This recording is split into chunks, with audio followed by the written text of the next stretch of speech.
Hello everyone and welcome to This Nintendo Life, episode 236. My name is NBZ and I'm in a bit of a Christmas mood, you know. I've been going to the shops and seeing mince pies and being like, should probably get some mince pies. It is the start of December. It is that time when you want to be eating those. I actually got sent a list of the best mince pies that you can buy in the UK, and I think I'm going to take a look through, maybe get like a few different ones and just try them. It's a good time, mince pies, and they're this weird thing, right, where they're called mince pies, but they're sweet, and to be honest, I still don't really understand that. There's probably some history behind it, but anyway, I'm here, and I'm not joined by Bally. He's not here to interrupt my mince pie theorizing, because, we had some timing schedule things. We had to kind of condense our recording schedule a little bit, which means that we didn't have time to do a What We've Been Playing segment when we recorded earlier. But I'm here to tell you about what I've been playing, and we'll get into all of that on the show today.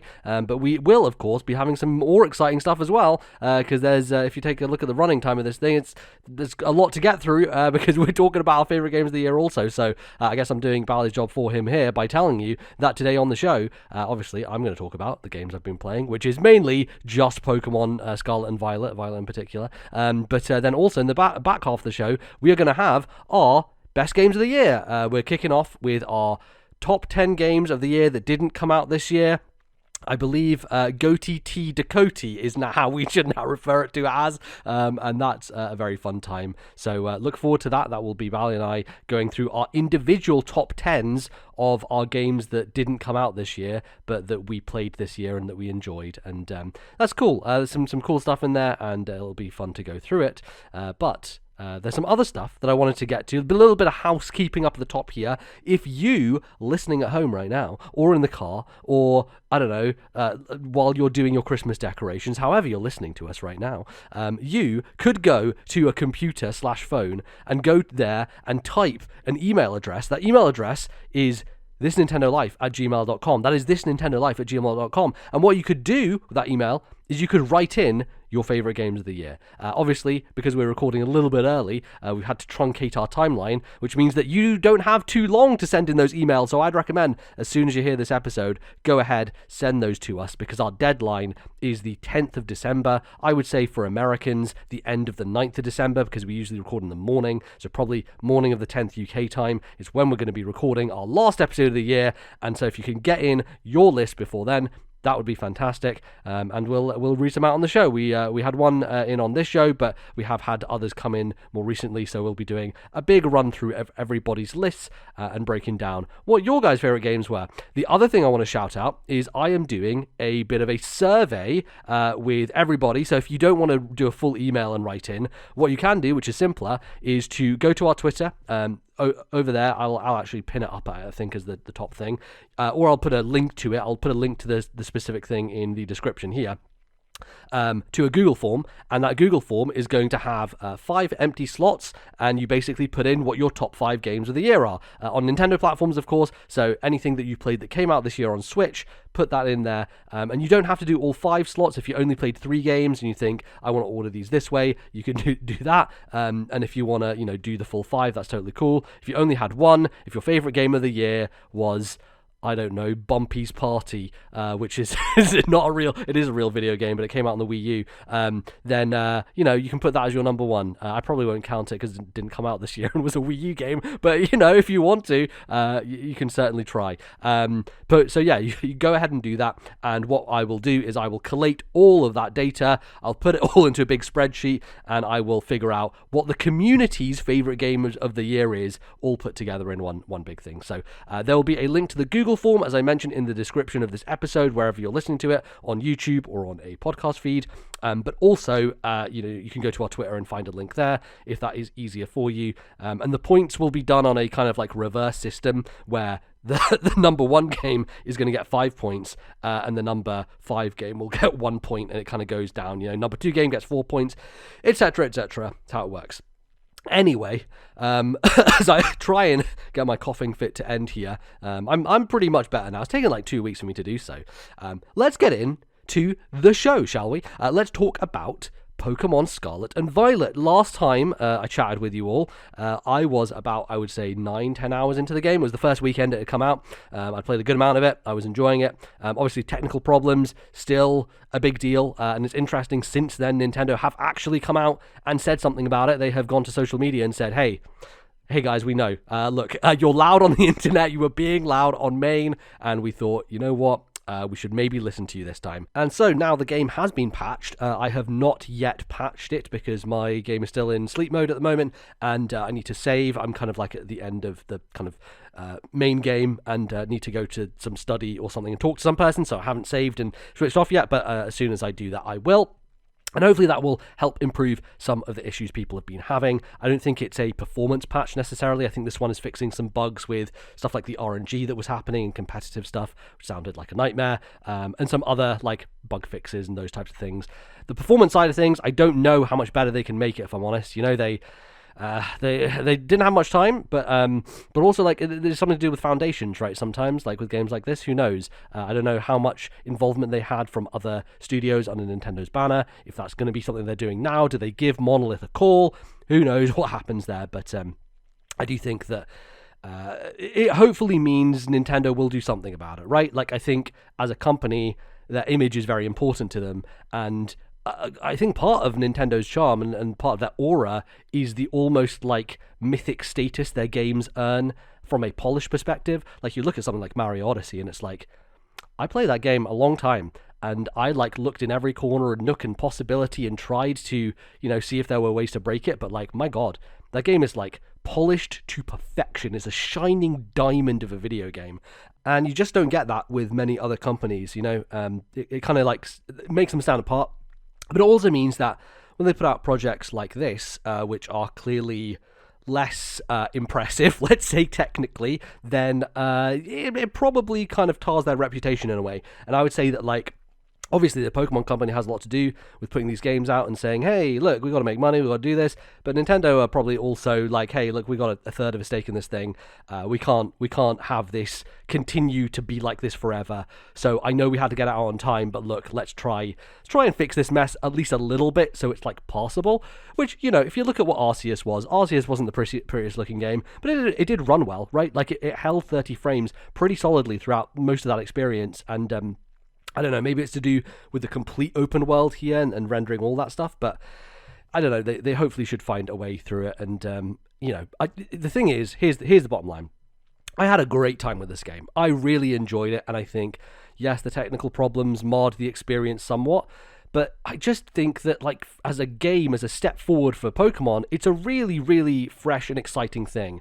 And overall, that was my takeaway, was that I had a great time, and I really enjoyed it. And yeah, so I've now rolled credits. So I've finished, like, all the main story stuff. It took me about 27 and a half hours. That's what my clock said. And I think it could have taken me fewer. But the end of the game got tricky. It definitely did. And I think part of it was, you always go through these kind of like hills and valleys, what do you call it? Yeah, I guess so. Like peaks and troughs, let's say, of like where you are in your Pokemon journey. You know, at the very beginning, you know, I mentioned last time I spent like 3 or 4 hours in that opening area, catching everything, exploring every nook and cranny. And when you start games, that tends to be it with open worlds, especially. Like I remember playing Assassin's Creed Odyssey, and that opening island on Assassin's Creed Odyssey, it's this tiny little part of the map, tiny, but I probably spent 5 hours cleaning out everything on that place. And then when you get to the big open world, you're like, oh, this thing is so huge in a way that's almost exhausting. You know, it's almost like you look at it and you're like, this is a big checklist. Like I had a little small checklist that I enjoyed doing, but now the checklist is like astronomically bigger, and I don't know if I want to keep doing that over and over again. And so inevitably you'll get to a point in any of these games where you're like, okay, cool, I did like scour and like go everywhere in that opening area, but, you know, now I've got this bike, and this bike is getting new abilities, and, you know, I can now glide places, and I can climb walls, and I can go over water, and it just makes things faster. And that ability to be quicker in terms of your traversal also means that you probably stop and smell the roses a little bit less, which is definitely what I did with Violet. Was, you know, I found my way through places and towns, and eventually you get those mobility options that let you almost kind of like dart from place to place. So, for the first, I would say 50% of my journey, I was being very careful and meticulous and like exploring places deeply. But then you get to the point where like, okay, well, my team is kind of solidified now. I know where I'm going. I know what I have to do. Let's just knock out the last of these things that I need to do on my map, right? The Titan path and the Starfall stuff and the path to the Elite Four, doing the gym leaders, all that stuff. Eventually got to a point where I was like, okay, let's just mainline it, right? And there was certainly like a point right before the end where things were leveling up quite a bit, and because I hadn't been exploring, because I hadn't been taking the time to fight all the trainers and explore the place and catch every single thing, I was a little underleveled. And you know what? I did kind of like that. It definitely threw me off a bit, because I have generally found Pokemon games to give you a nice on-ramp. You're usually in the place you want to be. You're usually at a good enough level to take on like the Elite Four or the gym level that you need to be at, right? It usually, because you have routes that you go down and trainers are on those routes, and you're gonna run into them and you're gonna fight them and you're gonna get the XP for them, right? There's almost a there's kind of a massaged way in which these games push you through. And because this is so open, because you can kind of approach it and be like, well, no, I'm just going to go from that gym to that gym to that gym, you suddenly see like, oh, the levels are gaining here, and there's getting to be a bit of a spike. And that was certainly the case with me in kind of the end of the stuff. And I know that I think the levels are set in particular areas. Somehow I managed to, the last two things that I did were in fact the hardest things in the game in terms of level requirements. So I don't know how I kind of like managed my way to do that, but it kind of worked out. And I did end up kind of ping-ponging my way across the map a little bit. I do like that when you go to the map over screen, it shows you what number you did everything in. So you can have your order be totally different from someone else's, which I think is very cool. But there was some nice memorable moments along the way where I think I got to the Alfornado gym before I got to there's a gym that you go, so if you leave the main plaza area, the very beginning, the university, the school, whatever you want to call it, and you go out to the west of the map, right? There, if you continue on down that way, you'll find your first gym, which is like a grass gym or whatever, right? Or a bug gym. I can't remember which one. And I was like, you know what? That's cool. I'm just going to ignore that for a while, and I'm going to go and find something else. And I did. I found this gym in Alfornado going like along the coast and up these hills and mountains that came out the other side of a cave. And it's this beautician who's the gym leader. And the town, by the way, has like one of my favorite nods or references in a Pokemon game. I'm not going to spoil it here, but go check that thing out. It's awesome. It builds into the culture, the Spanish culture, while also being a nod to the history of Pokemon in a way that I thought was pretty spectacular. And that gym leader had Pokemon that were 10 levels higher than mine. So I was like, well, maybe I'm not supposed to be here, but I'm going to try anyway, right? I'm going to try. And I did try for a while, and it wasn't great because she uses psychic types. And I quickly realized my team had 3 fighting types, which wasn't great. I think it just ended up being the case because I didn't realize that the final evolution of my water starter would in fact also be fighting type. So that I was like, okay, I've got 2, but it's fine. It's okay. There's only 2. And then a third one appeared. I was like, oh, well, okay, this isn't great. I probably should deal with this. I didn't deal with it. I kept all 3 of those Pokemon till the rest of the game. So that wasn't a great choice on my part, and probably led into some of my difficulties. But I think it was nice. It was nice to not build like a team that was, I've got to be the most competitive, most like rigid team ever. I'm just going to go with the stuff that I like. And, at least with some of the stuff that I think is kind of good. And it generally worked out, but I did end up being like, okay, well, I can't beat that gym, so I'm just going to skedaddle off for a while and go fight some other stuff. So I did end up going down to, that easier gym, and I just curb stomped it, right? Because all those Pokemon are like level 15, and I was like level 35, so it was pretty fun just like rolling on through and doing that stuff. I will say when it comes to the gyms, I was pretty disappointed with the quote-unquote gym challenges. All of them were very, let's say, slight, I think they had nice ideas, but one of them is literally, there's this big oval, and this is the gym that I'm just talking about, the very easy one. It's like a rugby ball. It's like an olive. It's supposed to be an olive, a giant olive, and you just kind of walk into it, and it physics around the place, and you do a mini obstacle course with it to get it in a goal. And I can't remember if there's even a timer. I think there must be, but like, it wasn't really anything. You're just walking this olive around, and then you put it in a goal, and that's it. You're done. There's another one up on a mountain. It's like, all right, we're gonna do like a snowboarding thing on your Pokemon. So I'm on my Rhydon, and I'm going down. I'm like, okay, going through the gates, cool. Takes about a minute, maybe a minute and a half, and then I finish at the end. I'm like, okay, that was it. That was the gym, the quote unquote gym challenge. And I think it's interesting that they're trying to get different kind of gameplay styles into here, almost using the open world in a way, right? Like that part of the mountain is one that you could just walk on usually, but they've now set it up with obstacles and stuff like that, right? Like feels like they're trying to use the space in interesting ways, and yet it feels underwhelming. I think that, you know, classic Pokemon games, when you think about, like, I don't know, Lieutenant Surge, which, you know, as a kid, probably a lot of people had frustrations with that, or even the Ice Gym in Gold and Silver, you know, the ice puzzles. I like those quite a bit, and I think they're much more involved and interesting, and, like, actually require thought as opposed to a lot of the quote-unquote challenges that you get in this game. I definitely think is a weakness. There's certain gyms where you do fight some trainers beforehand. There was one where I was just doing a dance. I was just like, they were like having an exercise class, and someone up front is like telling you to emote in different ways, and so you have to like do different poses based on the emotes, but you do it like you can do it multiple times, but you don't need to. And I'm like, I was never sure of like if I was doing it right or not. It was very weird, but I passed it first time, and I was like, well, I don't really know what to think of those. To me, it feels like, you know how in Breath of the Wild people complained about the dungeons not being real dungeons, right? And they're all based on this other stuff, and they don't feel as rewarding or as like visually unique.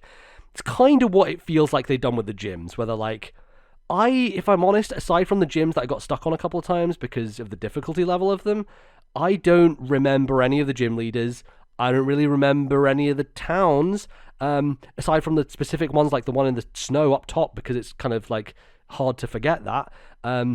You know, they just weren't they weren't memorable, right? In the same way that I think those older Pokemon games had places that were memorable. And part of that is, again, the biomes and the open world, you know, having this more, not realistic tinge to it, but a way in which it kind of flows together, and cities feel like they should be in these places, and there's less identity, I would say, in some senses.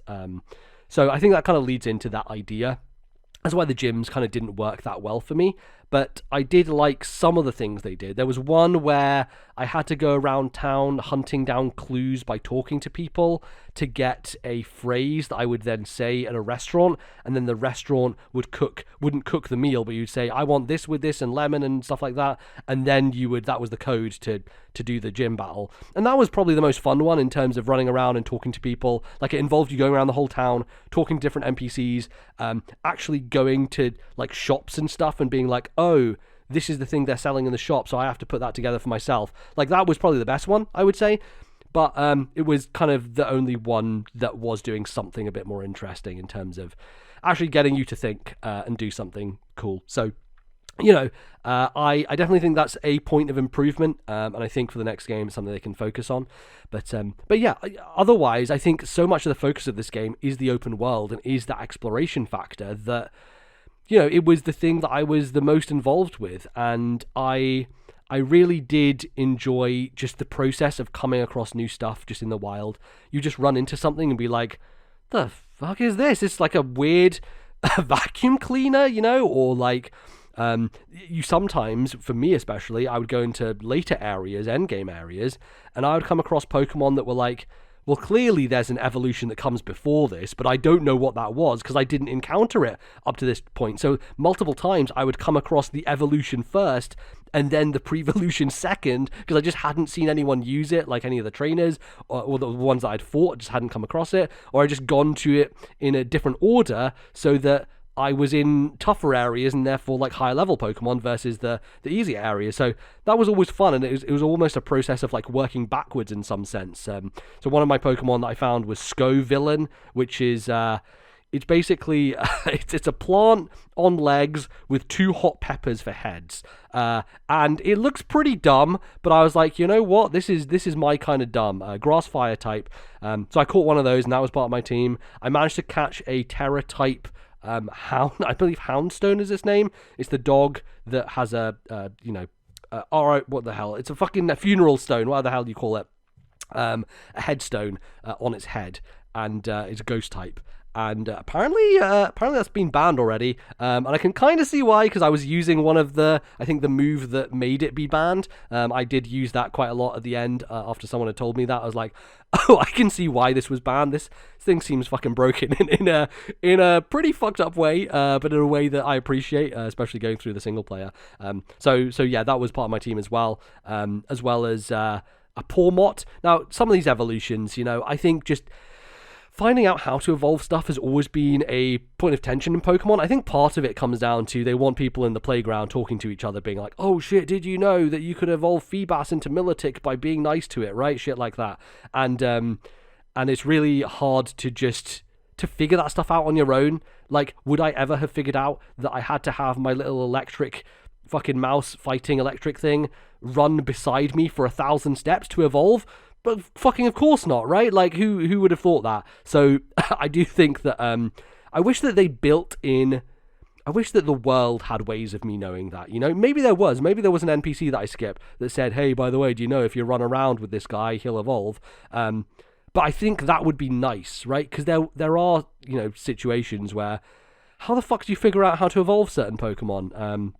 Some of them are just like so esoteric and weird that you just have to go to Cerebi, or you just have to ask someone who already knows and they'll tell you.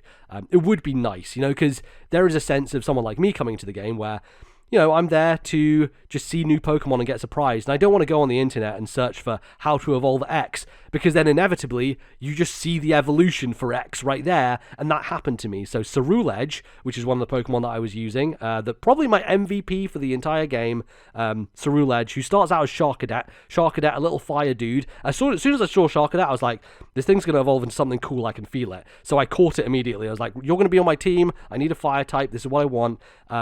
And then I come to find out that looking up online, I was like, this thing isn't evolving yet. What do I have to do? There must be something weird going on. And it is one of those weird, you have to use a specific item on the Pokemon in order to evolve it.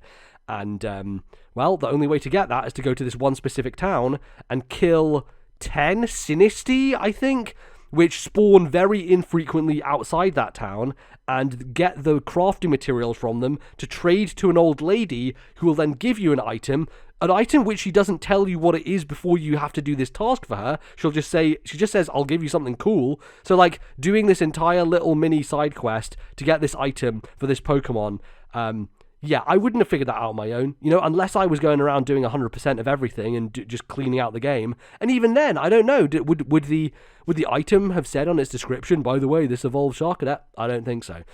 So, yeah, it certainly, in order to get good Pokemon that I ended up having, I did have to, obviously go online, which is part of the experience, right? Part of Pokemon and its charm is that entire interaction kind of element of, with your friends. That's why they have two versions, right? They split it between the two.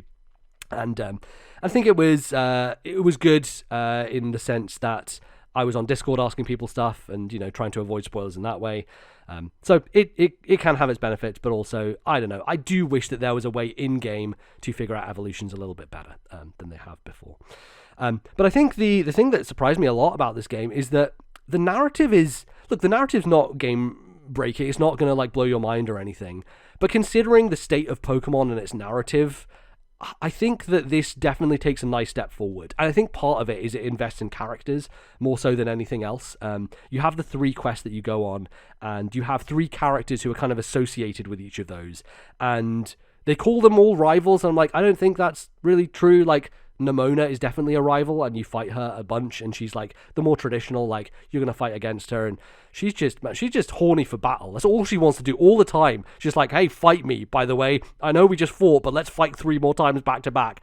She's a demon. And I do like her a lot. I like her character design. I like her as a character. She's fun. But the other 2 characters are very interesting as well, and I won't specifically say who they are, or maybe one of them I won't say, but one of them is Arven. Arven's a really interesting character who probably has the most nuanced story in the game and kind of touches topics that I didn't think a Pokemon game would touch, which is really interesting. Partway through that Titan quest, I certainly was like, oh, I actually have a bit of attachment to this character, and they're doing a really good job of building them up to something and having an interesting backstory there, and definitely Arven is kind of the MVP when it comes to the end game, when it comes to what's going on really, and going into the crater and all that sort of stuff.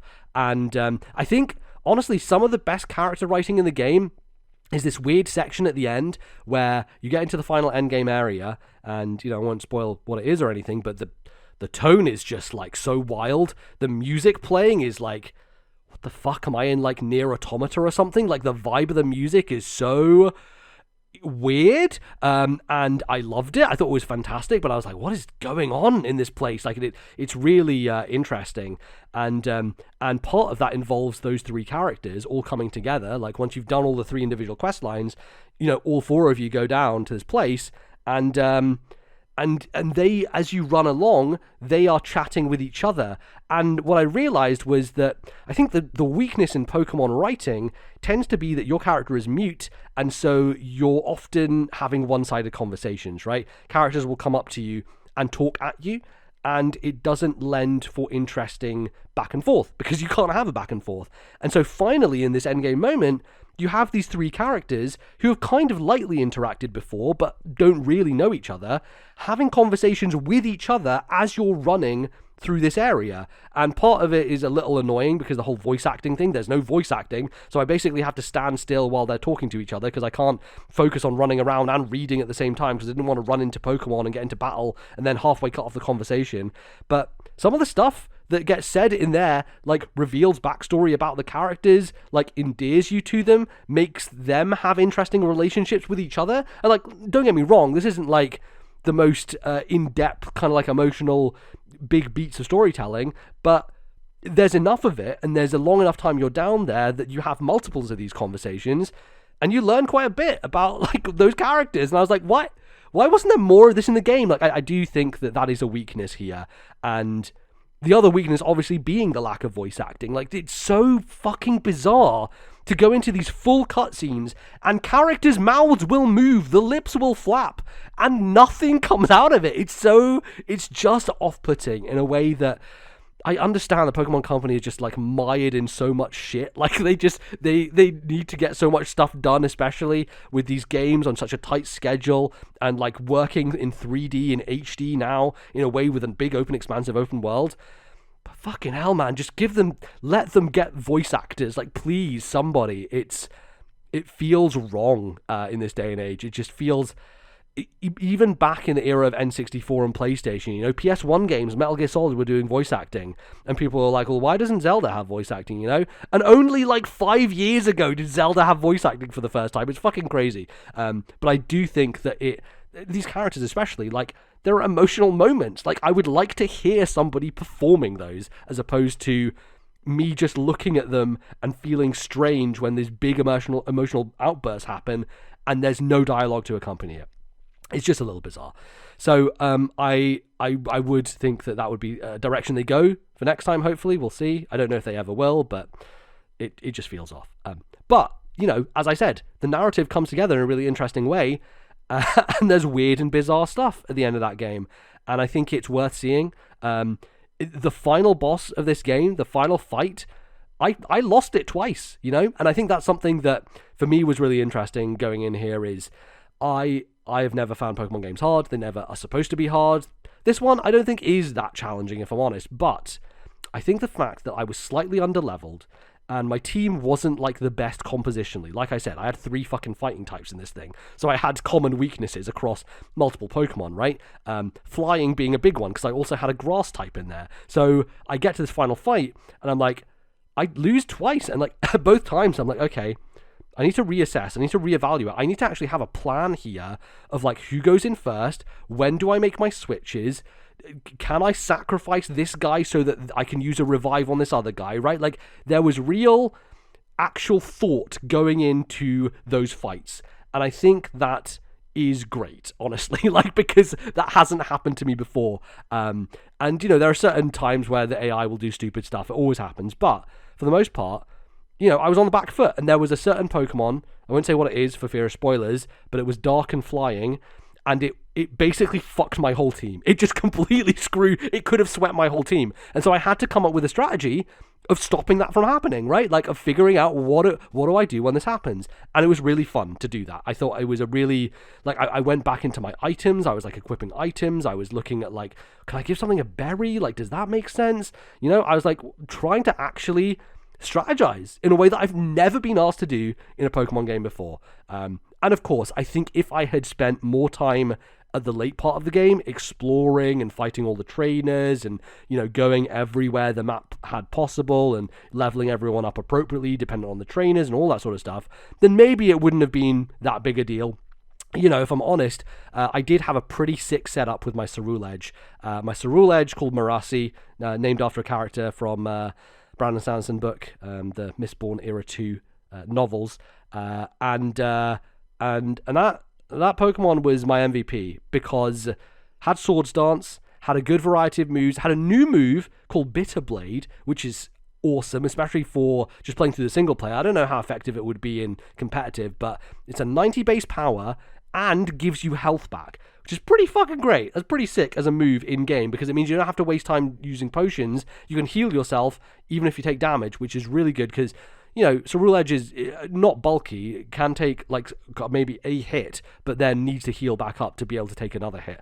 And so I was going through the Elite Four, and a couple of them, I was like, you know what?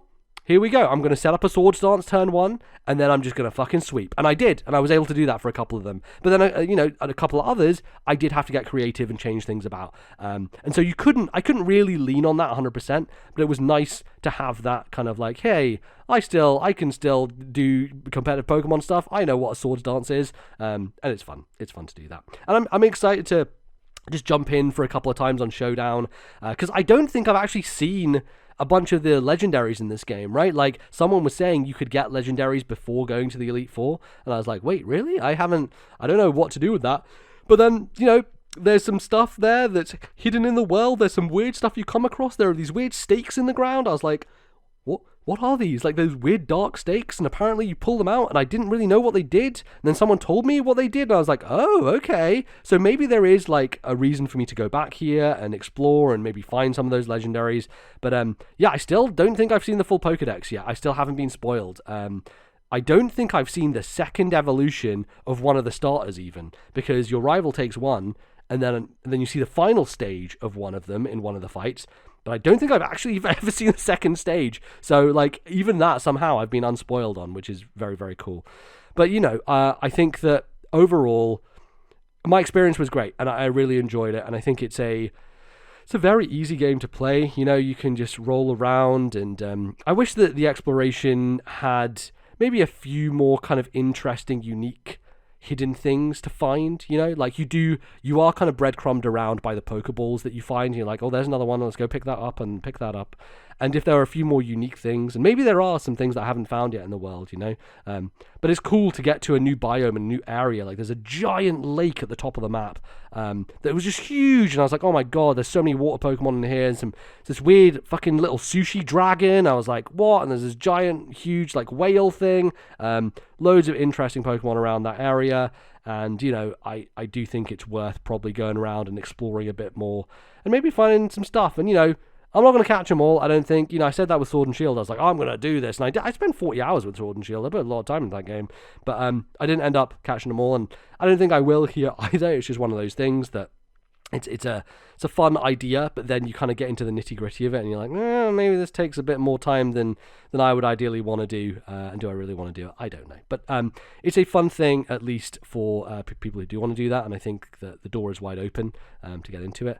A couple of things that I didn't really engage with in this game, which I don't know, maybe let me know if I should. I never really went back to the school and talked to anybody there because I didn't feel like I needed to. And then, like, right at the end of the game, after the credits rolled and everything, I was back in the school, and I went to one of the rooms and talked to like a nurse, and the nurse was like, oh, hey, hi, you're new here. And this was after I'd beaten the Elite Four, so I was like, maybe I should have done this at the start of the game because this dialogue does not reflect what I've just done. So I think maybe I should have done that. But then, after I had a conversation with her, the game was like, your relationship was improved. I was like, what the fuck? Is this game secretly Persona as well? Have I just missed this entire, like, mini social arc of this game where you go and make friends with your teachers? Maybe? I don't know. Is that worth doing? Someone let me know. And also, I did talk about the TMs last time and crafting TMs, and I never really used it, if I'm honest. Like, there were a couple of TMs that I found from picking up, and I used those to teach moves, but I I didn't really see a necessity to craft any of them. And obviously that's going to be something that's important for people further down the line, you know, when you're doing competitive, when you're making movesets, all that sort of stuff. But I think in the main game, it didn't really have much of an effect on my choices and what I did. So I think it's cool, and I think it's a cool change. But really, when it came down to the single-player stuff, I don't think it really had much of an effect. I think part of it is you have to go around and get specific crafting materials from specific Pokemon, which can be frustrating. Like I said with the Sinistea example, I'm rolling around there for like at least 25, 30 minutes just trying to kill 10 Sinistea, you know? And it's just a case of, will they spawn or not, you know? Do they appear? It's a little bit of a toss of the coin, especially if you're looking for rarer Pokemon, because then, you know, it takes even longer to find them, and you need to get like a certain amount just to get this TM to be crafted. Yeah, it feels like it could get a little grindy potentially, but I haven't dug much into it, so I don't know. So maybe there are easier ways to do it, stuff like that. But yeah, I do think there's some fun stuff out in the world. You know, like even kind of near the end of the game, I was finding stuff where I was like, oh, there's this mini like kind of body of water. There are these 3 towers, and there are these 3 dragon tamer ladies standing by each tower, and they're like, I'm the dragon tamer sister, blah blah blah. And they, you know, it doesn't really lead to anything. It's not like you get cool stuff or a story from it, but it's just this interesting, like, oh okay, like this kind of gives identity to this part of the world, and whatever was going on here, this kind of ruins, and these people just hanging out here, and you know, you climb to the top of those towers and you get items and related to that stuff. And yeah, I think there's just a lot of cool things around the world, and the decision to go in an open world direction, I think generally has paid off for the Pokemon Company here and for Game Freak.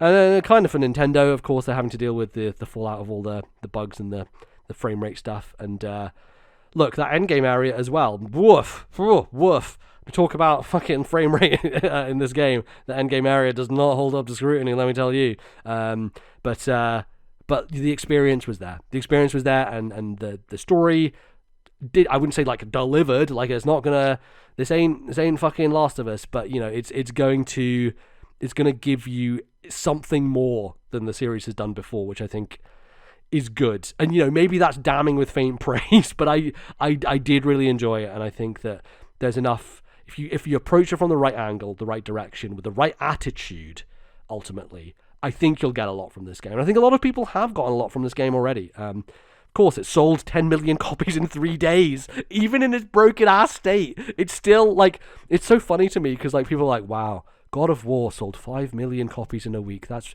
wow, Sony, the fastest-selling Sony game of all time. Meanwhile, the Pokemon Company out here with this broken fucking mess, being like, yo, dog, we sold double that in 3 days. Fucking just slamming it down on the table. Like, it's you know, they're fine. they don't need to fix this game, but they probably should. It is slightly terrifying how big Pokemon is as a franchise, that it can do that, but there you go, that's what it is. Alright, well, I think I have sufficiently talked through my feelings, my thoughts, my desires about Pokemon Scarlet and Violet in particular. I also am interested, what's the end of Scarlet like? Because like there are some significant things that happen specific to the ideas around what Violet is doing and the specific legendary that you have, and that's like the opposite in Scarlet. So I kind of want to go and watch a YouTube video of what happens at the end of Scarlet, because it's different. I'm pretty sure it's going to be different. So very interesting stuff. I'll have to seek that out for myself. But I think look, I think most of you listening either you've bought the game because of course you were going to buy the game, or you were never going to buy the game because you were never going to buy the game. So is anything I've said of use in any way? I don't know. But at least I've got my thoughts on the table there. And you know, it's gonna be hard. It's gonna be hard for me particularly to decide, you know, where does this rank?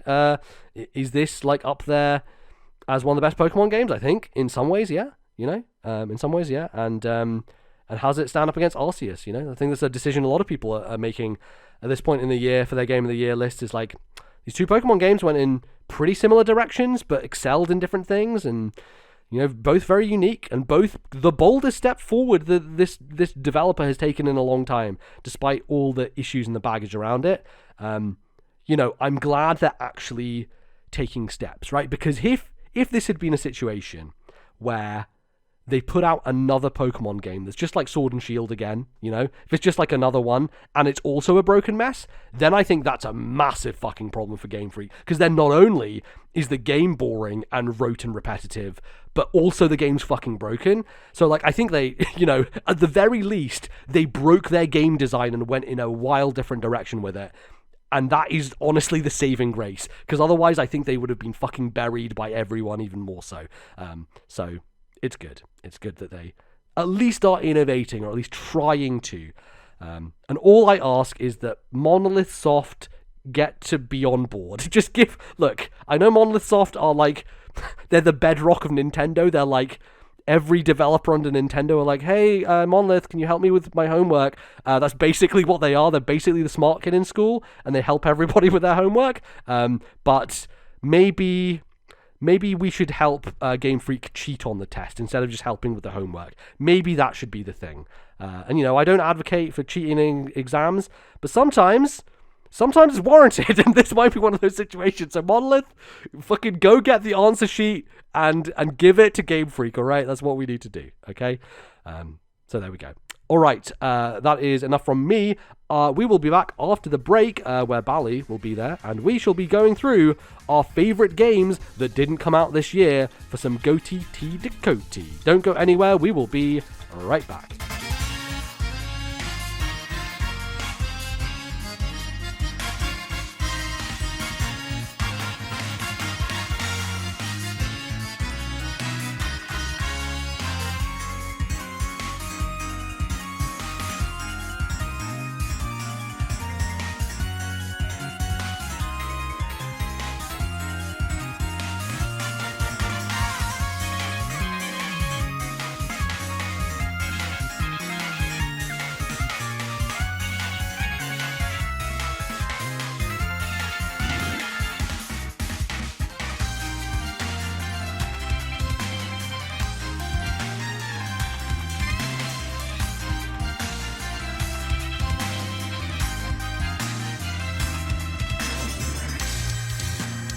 All right, everyone, welcome back to the second part of the show.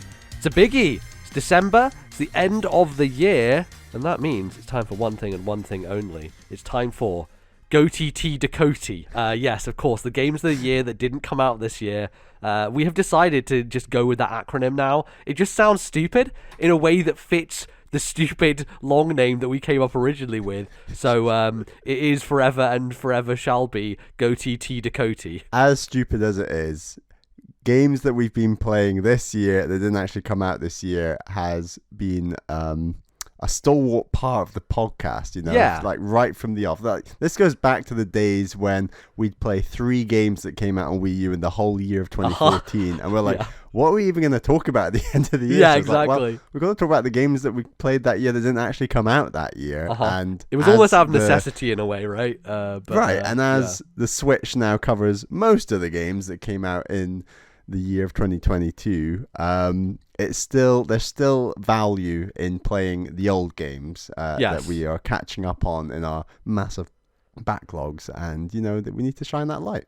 Absolutely. And I know I've heard from our community, like a lot of people, for them this is their favorite kind of thing that we do, which is very nice, and I appreciate that. I think it's also because a lot of people who listen to podcasts and don't do podcasts tend to not play as many new games, right? Like a lot of people are playing old games all the time, generally speaking, I think, and so people are always catching up on old stuff, and it's a cool part of the show, and obviously people have their own lists as well, and we've got one of those today, because we're actually recording early. We haven't had time for people to write in, but we'll talk about that at the end as well. But you can write in with your list still, and stuff like that, and even if they're the old ones, if they're the non-Nintendo ones, all that stuff, you can keep writing them in, and we'll talk about them on the next episode of the show. And we have one from Wicked Gamer UK Alan, who says, wow, I can't believe it's that time of year again, and what a fantastic year of gaming it's been. Can't wait to hear you two discuss your list and duke it out for the game of the year. It's always my favourite episode and the longest. Keep up the awesome work and look forward to an exciting 2023, the awesome games that are coming out and what's in store for the podcast. Here are my top 5 games of the year for all the different categories, so Alan sent us all the different categories, but we're going to just do the GOTYTDACOTY that he sent us for this show. So And number 5, Last of Us Part 1. Not sure what else could be said about this game. Lots of fun and solid gameplay mechanics. Number 4, Red Dead Redemption 2. I both loved and hated this game at the same time. I'm so impressed with the overall look and feel of the game. The mechanics are great, the story is amazing. However, the need to be so realistic just annoyed me after a while. It's a video game, but still, a game that everyone should experience. Number 3, Ori and the Will of the Wisps. Downloaded this on my Switch based on your recommendation and GOTY discussion. Nothing to add that you two haven't already said, but such a fun and beautiful game to get sucked into.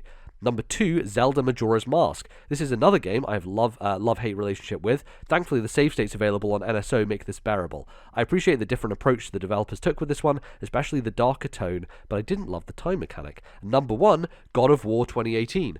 I didn't have a PS4, so never understood the hype around this game. I'm so pleased I took the time to play it on my PS5. This is an awesome example of a AAA game that pushes the system to its limits, technically, and is still fun technically. I felt a total badass playing as Kratos. Can't wait to play Ragnarok.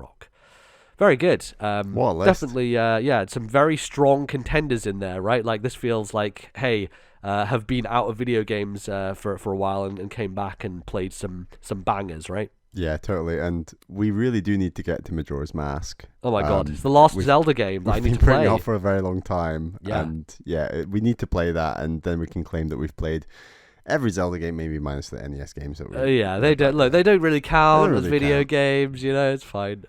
I would like one day to do that thing where we play through them cooperatively on the Nintendo Switch yes, online that would service. be fun. That would be fun. Yeah. But yeah, like Last of Us Part 1, Red Dead Redemption 2, like these are both, I personally love both of those games. And then, Will of the Wisps.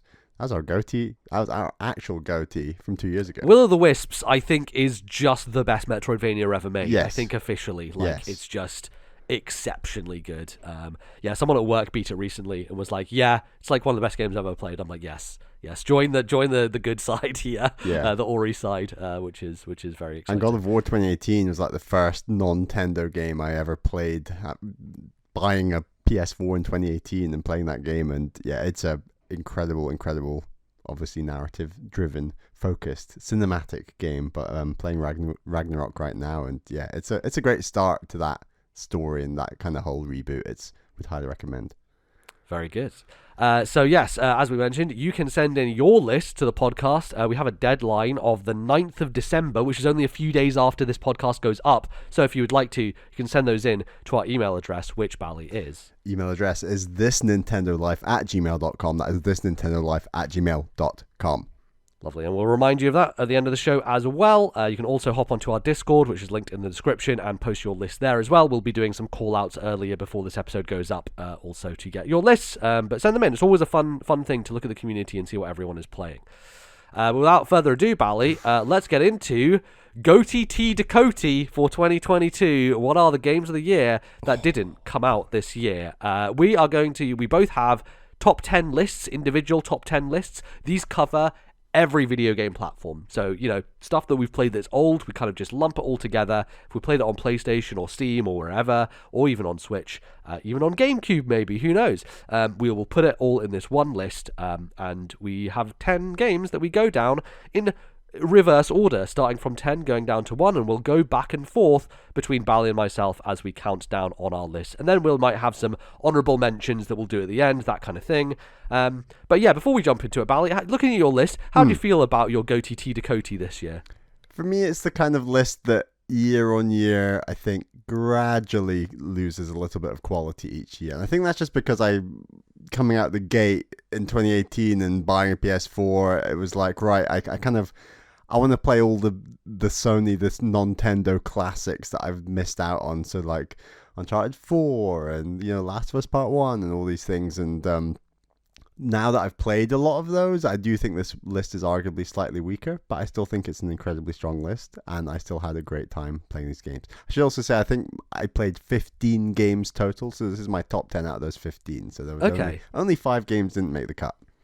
Yeah, I think as the years go on, our list started with stuff like Link to the Past on it, like Super Metroid. Exactly. And eventually you run out of classics. And for me especially, I find my list gets more and more esoteric as the years go on, because that's exactly what was happened to mine. Where it started off very Nintendo, like you said, Link to the Past. Like I swear, like the old. I think I played Pikmin. Pikmin 3. I think I played the wrong year. And probably. And games like what was I going to say? Like Metroid, Super Metroid, and games like that. Metroid Prime, you know.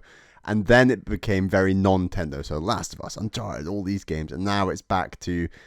I think all these games are on Nintendo platforms, to be honest, now, which is quite interesting. And this is much more kind of the deep cut on Switch, arguably. Awesome. Maybe that's an over-exaggeration, but we'll see. You'll see. Yeah, definitely. But I like that. You know, I definitely, with my older game playing, tend to reach out to weirder and more esoteric stuff generally, and so I guess that's because I end up playing that stuff. That's kind of what ends up on the list, which is fun, and I think it's good to give shout outs to games that otherwise wouldn't get the spotlight, I guess, from other places. So always a good time. Let's jump into it. Bally, how about you kick this thing off? What is your number 10 GOTYTDACOTY for 2022? My number 10 is a game we both played at the same time earlier in the year, and that's If Found. Lovely. So this is... It's kind of a story about this character, and they're kind of in this queer community in the west coast of Ireland, which is just fantastic setting for a game that I don't think is really covered in games often, if at all, that I can even think of. Yeah, totally. And it's set in I think it's like set in the late 80s, early 90s. 90s, I think. But... yeah, I think this, to be brutally honest, it's quite hard to remember specific story beats from There's a lot of like, there's a weird crossover with like a thing happening in space at the same time. I think Cassiopeia is the name of the character, Cassio. Yes. And they go through lots of, you got to go through stages of their life, and this house and the community that they live with, and I think the family dynamics with the mother is very interesting, right? Like, it's that whole like kind of out of touch but also like very conservative mentality that the older generation in Ireland has and don't understand, kind of like this kind of difference. I remember really strongly from this game the feeling, and this is the story is told through like this very almost like painfully artistic, it's got this real style to it, and I remember so clearly they articulate the divide between you can either live under your parents, your family's house, live under their roof, and sure, you'll be cared for. You'll have food on the table. You have all these things, but you kind of have to live unto their values, and that sucks. Or you can live in this house with other people your age, but the roof is leaking and it's freezing and it's miserable, but at least you are who you are, kind of thing. Yes, and exactly. I think it tells that divide quite well, and there's not a ton of games that have done that I've played, and I thought it was just a really unique kind of game, and really nice that games like this are on Switch. Yeah, I think it's a really fantastic one. For me, it stood out because of the art and like the music that went along with it, and the characters have a band that they play in, and so that kind of like builds into the story in some ways, and the way that it like flashes words on the screen, and the things it does with, it's almost like music videos in some senses, some of the sequences, and I think it's just a very visual way of telling a story in a game, while also having very important things to say, and it being just a story about marginalized groups that we're seeing more and more of these days, which is great, but generally doesn't get as much of the spotlight, and doing storytelling in a way that I think only games can, which is very, very cool. Very cool game. Lots of the touchscreen stuff I remember a lot about this game, right? Of like you're erasing and you're changing, and when it comes to identity and the erasure of trans identities or of queer identities generally in that era, that period of time, but also still relevant today, right? Like you look at the world and the fucked up things that are happening, and you can clearly see things haven't changed that much, and it's quite frustrating and sad, but it's cool to see like the joy that those communities find within themselves and amongst community. So it's kind of story of found family versus family, right? Which I think is very well done. Yeah, it's excellent. Very good. My number 10, is a game that I tried to get into, and Bally, you're raving about this, and it took me a while. I think I bought it when my new PC came in. I was like, I don't think I can get into this. I'll try it later. And then I did try it later, and I really did get into it. Number 10 is The Pathless, a game that is very momentum focused, right? Like, you are this character with a bow and arrow. You are sliding around these huge environments, very like Zelda, Shadow of the Colossus vibes in terms of the size and scope of the world. But it has to be big because you're moving so quickly through it, right? Your character is using your bow and arrow to hit these dots, these points that are scattered around the world, and your timing is very important. So you kind of like wind up a meter, and you have to be able to hit it in the right timing to give yourself enough momentum to move forward, and you can kind of like fly through the air. You have your, I guess, is it an eagle? It's like character? A hawk, yeah, an eagle, yeah. Yeah, this hawk that gains elevation, doesn't just glide, which is mad. It's like I love how you upgrade your eagle, your hawk, to the point where you press a button and the hawk gains verticality just from that button press, like a double jump, and you can just keep upgrading that to the point where I think you can do like 5, 6, 7 jumps like in a row, just gaining verticality and then gliding to the point that you want. Is so cool. Exactly. It's very much I think Rivali's Gale. That's a good comparison. Yeah, pretty much. And I think that it takes that mechanic in a really fun way where you are able to get up to high vantage points and then look around the environment and try and find like spaces which you can explore and places to go. I know you did a lot of exploring in this game and found a lot of kind of like the bonus stuff. I didn't. I tended to kind of main path it. I think part of that was like sometimes just finding some of those areas I found a little tricky of like where exactly are they. They do a decent job with like the coloring because you're like looking for a specific like bright color. They really emphasize getting to high places and then looking down at where you see a little bit of coloring, and there's I think I see a little bit coming out of that cave, and then I'll go and glide to it, explore, and then come back, kind of thing. Right, because you're activating. Felt very Breath of the Wild. I really enjoyed that about it. Yeah, you're activating towers basically, and so you're finding these almost relics that you then slot into these towers, and you need a certain number in order to open up the next level of plateaus, basically. Exactly. It's basically like this sequence of like 4 or 5 plateaus that kind of lead up to the top. And then near the end of the game, you're on the sort of top plateau, and you can look down on like the other 3 or 4 plateaus below you. It's just so incredible. Because when you're on those, you can never really see the plateau above you clearly, but you can see like down onto the ones behind you, which is very satisfying. Yeah, it's really smart from a visual standpoint. And like I think for me the puzzles got a little bit rote after a period of time. It's like a lot of like Zelda style, shoot it on a mirror that deflects to another place and like shoot it through these holes and through the holes, and some they were fun and I thought they were good. For me they didn't lean into the strength of the game, which was the movement and the speed, and it felt weird oftentimes just walking at regular speed doing those puzzles, because I'm like, oh, this is not how this is supposed to feel. But also like sometimes I'd want to be quick in those puzzle areas and move from side to side, but you run out of your juice very quickly because you haven't been shooting those targets around those puzzle areas. So it was this weird mismatch for me that didn't quite work. But the thing that really stood out with the boss fights, I thought those were tremendous the whole time, right? Like they have these phases where the first phase you're chasing them down and you're shooting them as they're running, and they're this brilliant kind of spectacle of like these like things on fire and just kind of like running through an area. And then each individual fight has its own mechanics, where like one's in an arena kind of like bullfight type thing, and one's like you're going around this kind of cylindrical tower while it chases you and tries to get you through gaps and things like that. There's a huge amount of variety in the types of animals that you face in those fights, but also the mechanics that they bring along with them. And I thought all of them were excellently done and had great music and really good atmosphere and all that sort of stuff. So really brought it up in my mind. I think The Pathless is a really well-made thing. And, I think initially I found it hard because the momentum stuff was tricky to nail, right? And I was trying to nail it perfect where, you can get a full circle of momentum and that will give you some kind of boost. But if you nail it the halfway point, you get like a bonus boost and it's even faster. And I think I was just trying to do that bonus every single time. And at the very start of the game, you're just not used to it. So you're not able to get that rhythm, that kind of like movement underneath you. And so it feels like I kept failing at it. And so I was like, oh, I'm just losing my momentum now. So I think it just takes a bit of time to get used to it. But once you do get used to it, it has a real sense of forward movement. And I think it's it's very, very good. So yeah, Nice. it's a solid game. I like the Pathless a lot. Number 10 on my list. My number 9 is Fall Guys. Oh yeah.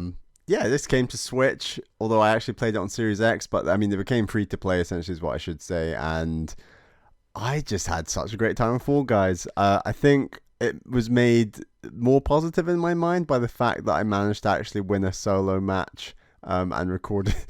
And I put it on Twitter, and it's just the most like lucky, fluky kind of got basically my character got walloped to the finish line, more or less, and it was very satisfying. But the grind to get to that point, and like the feeling of just tense, tight platforming moments that you are playing against these other players, and then the feeling of like, I got knocked out again. Yeah. And then we did a bit of like teams together, and that was very fun as well, where we're like egging each other on, like, come on, you could do it, you need to finish it. Oh, you were one person short, and then you're meeting the finish line, and then seeing how good people got at this game after that kind of noob drop off point after about 2 or 3 weeks after it became free to play, and I was like, wow, Fall Guys is really hard now. So yeah, I was very satisfied to be able to actually beat that game. Can you quote unquote, yeah. Quote unquote, beat that game in the end, and it was just a really fun time. And like, as we said before in the show, like we kind of rate ourselves as like 3D platformers, so to actually have like a free to play multiplayer game that's focused on that idea, I think we felt like, you know, this is our own authority being challenged, and we need to show that we are the OG Nintendo gamers who are into 3D platforming. So I think that added an extra level of spice, and yeah, I just had a great time with Fall Guys. Yeah, it's the only time I've been mad about losing in a battle royale as Fall Guy, because I'm like, I'm better than this, all right? Like, yeah. I grew up on this shit. It's not like I was a CS:GO player playing PUBG and, you know, doing that stuff, because that's, you know, what those guys are good at. You know, every time I play Apex, I'm under no illusions I'm going to get anywhere close to winning, right? Like, it just isn't in my mind. Same with just any other shooting style battle royale game. But with Fall Guys, it's like, I'm good at platforms, man. I know I can jump. You know, I can jump and dive. I played that Mario Odyssey. I got all those moons, right? I can do this. So when you get to the point in Fall Guys where you're like very clearly like getting screwed over, because there is like a chaos element to this game, right? Of like, well, you know, I started at the back of the line, and so I don't really have a path through here, or like, oh, this stupid guy just hanged on to me, and so I can't. There's a lot of luck in there as well, and it's all about kind of pushing your luck almost, and finding the path of least resistance, and knowing where and when that is, and when to attack and when to play it safe, as it were. Yeah, exactly. So yeah, it's a great game. Lots of fun times in Fall Guys for sure. Great game. My number 9 is Klonoa, Door to Phantomile. So interesting year for me to decide to play this game, because they announced a remake for it maybe 2 weeks after I'd played it. So yeah, that was cool. This but is I the did PlayStation platformer, right? 3D platformer. Yeah, exactly. Well, it's 2.5D, right? 2.5D. So like, you know, you're walking on a 2D plane still, but it has backgrounds and elements, and your character's in 3D. So yeah, it's one of the first of those, I would say. And yeah, I played the original PlayStation game as opposed to the remake. The remake, I believe, is based on the Wii version. So the first remake was there was a Wii version remake of the PlayStation game that came out on Wii, and then they basically used that version to do the HD remake of Klonoa. So it's like a more prettied up, kind of like more visually in line with like what you know, a modern version of that would be. And I think the second game never got a remake, so this is the first time the second game has gotten a remake, essentially. But both of them are together in a package on Switch now, and I highly recommend getting that package, I think, you know, because having played through the first Klonoa, it's a really unique, fun little game that has lots of cool ideas, a lot of weird stuff going on. It's a strange universe, a strange set of characters, but lots of like interesting little things. So the main core of it is that you're able to kind of grab these, you're able to grab enemies, and you hold them above your head, and you can use them for extra kind of jumping. So you can jump, but then you can double jump if you're holding an enemy, because you basically throw it underneath you to give you extra kind of leverage. So using your kind of ability to like attach to things and get across gaps in that way, like it requires a lot of you in certain areas where near the end of the game you're kind of doing like these timed puzzles where you're jumping with an enemy up to a place to hit a switch to then get the enemy back, and you can do these things where you jump in the air, throw the enemy off, grab another enemy mid-air, and then use them to jump again. So like there's a way in which you could almost infinitely use these in certain areas if there's like multiple enemies in the sky and you're kind of grabbing them, then jumping, then getting the extra jump from it. Like it's a really cool kind of chain that you can get going with the platforming. And generally interesting boss fights as well. They remind me of Sonic Rush, where like those boss fights were like these kind of like 3D circular arenas you'd kind of run around, and it has a bit of that vibe to it as well. The whole game has that kind of curvature to the levels where like you are pressing left and right to move, but your character has a kind of like 3D perspective in the way that they kind of curve around levels, and you can see stuff in the background. Actually, when you grab things, you know, when you grab enemies or you grab stuff, you can turn into the background and grab things from the background, and you can throw things into the foreground. So like background, foreground is being used. Sounds like Kirby on 3DS levels, a little bit, you know what I yeah. mean? Yeah, totally. So it almost is a 3DS game before a 3DS game in a weird sense, which I think is very cool, and again leads to interesting puzzle solving. It's not super long. I think it took me like 6-7 hours maybe, but it was a great kind of like ambient game to play handheld, and just very enjoyable. Obviously having save states helped for like times where you're jumping and you're like, oh, I fell in a pit. Well, that would have been annoying to go back to a checkpoint, you know, if I was playing actually, but I made a save state there, so haha, I got past you.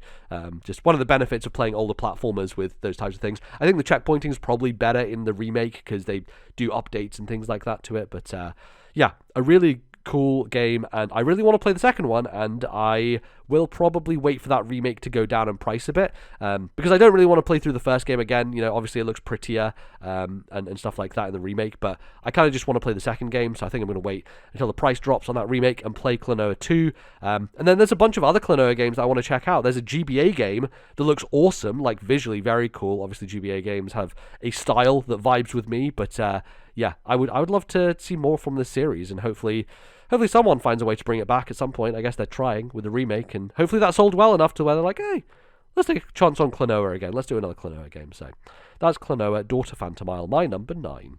Nice. My number 8 is Hyperlight Drifter.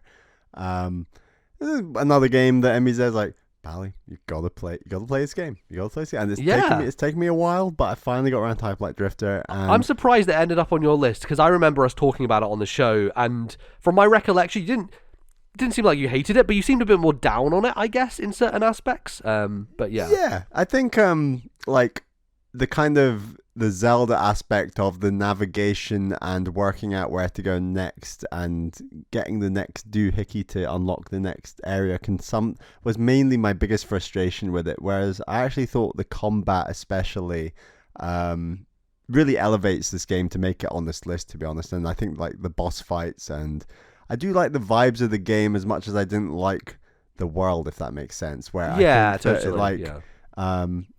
I think the game thinks it's a very lean, elegant experience, and I just think it lost a bit of that in some of the more finicky, unusual navigation issues that I struggled with a little bit. But combat-wise, like this must have been one of the first games, if not the first, to do the whole attack physically to gain long-range moves, you know, like to gain like shooting, and what is it, like a gun you get, or like multiple different guns. Yeah, you have a gun in Hyperlight Drifter, so it's this fun like not risk reward, but it's kind of like gives you additional options where the game has a very rhythmical sense to its combat, where when you first start playing, you walk to an enemy, you're like slice, slice, slice, and you're like, oh wait, the enemy hits me while I'm still attacking them, that's bad. So you get into this rhythm of like slice, slice, dodge back to the enemy, slice to finish them. So there's this like, you can't kill them with one combo.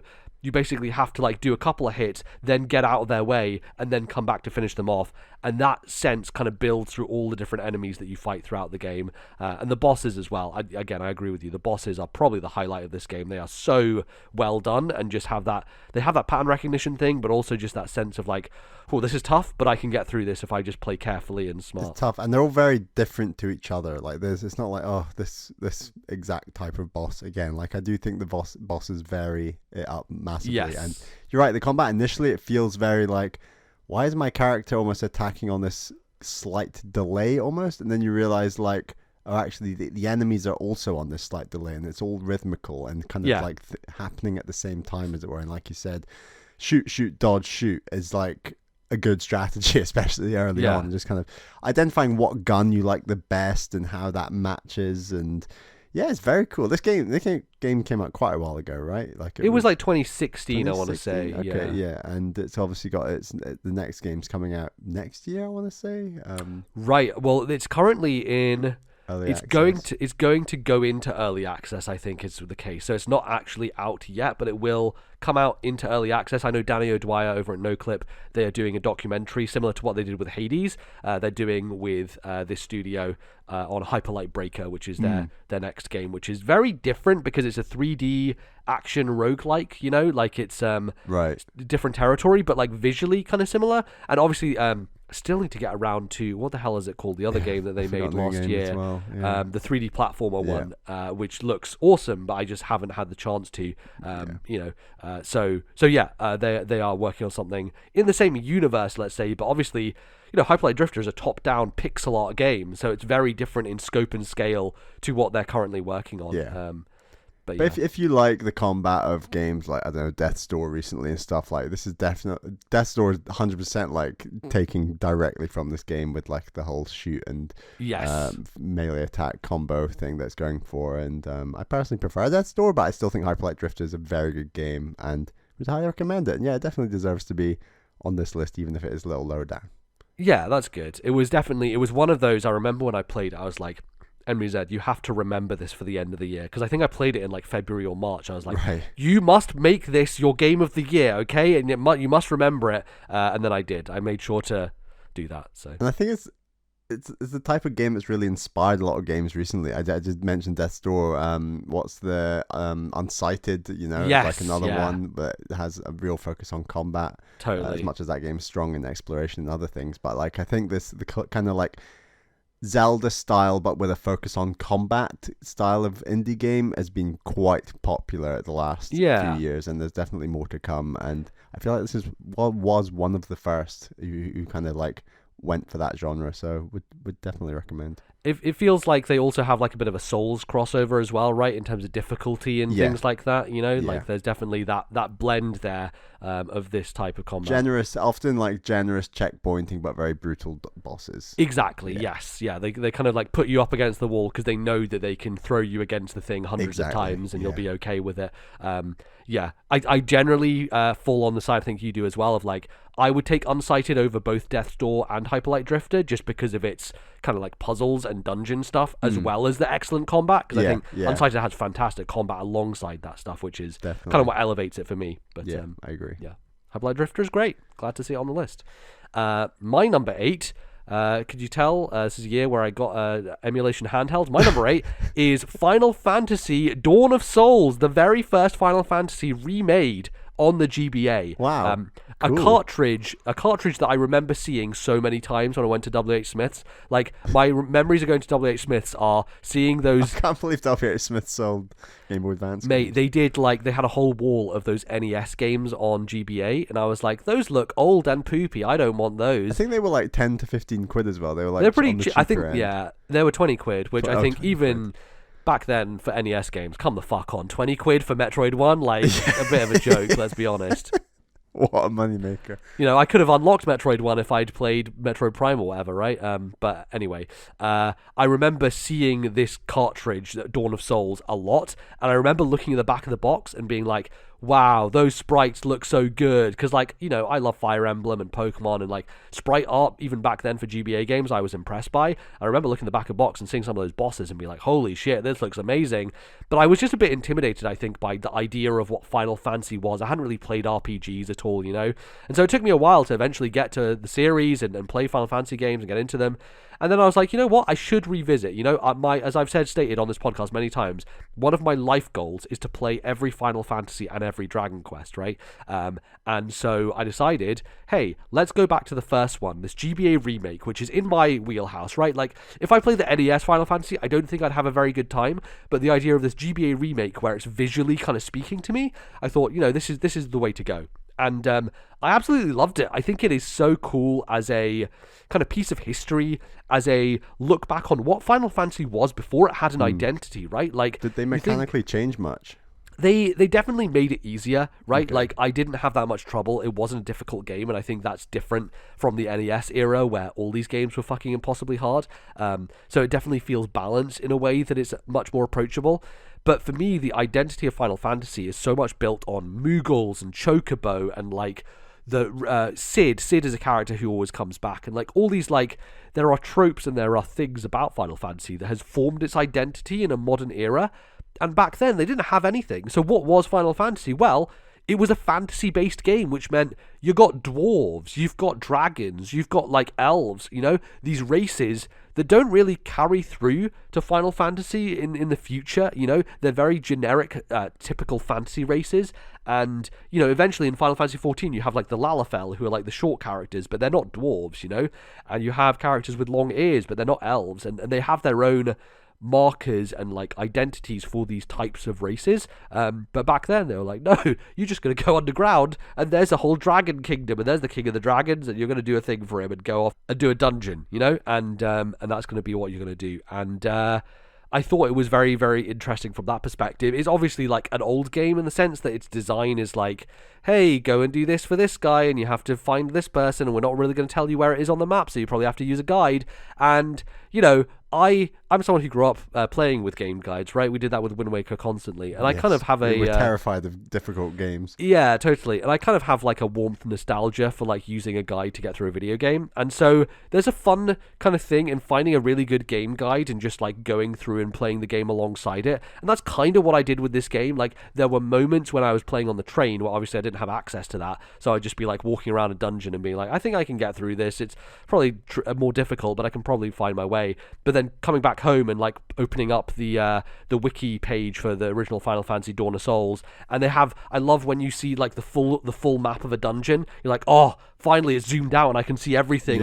You know, on this tiny GBA screen, you get this tiny little like snippet of what the dungeon looks like as you go through it. You're like, oh, a full map, it's great, it just feels great. I remember using that for like Pokemon dungeons and stuff back in the day, of like, holy shit, all of this put together, it's crazy, in magazines and things like that. So it was very fun being like, oh, okay, I can go there because there's a good item there, or I'll go there and get that, and then I can avoid all this other stuff and use my resources properly and not lose all my characters. And yeah, it was a very fun time of going through that process. And I think it's interesting to see like all the bosses in the game and the way that they relate to like other D&D things. There's a dragon called Tiamat, who's obviously like a dragon from D&D mythology.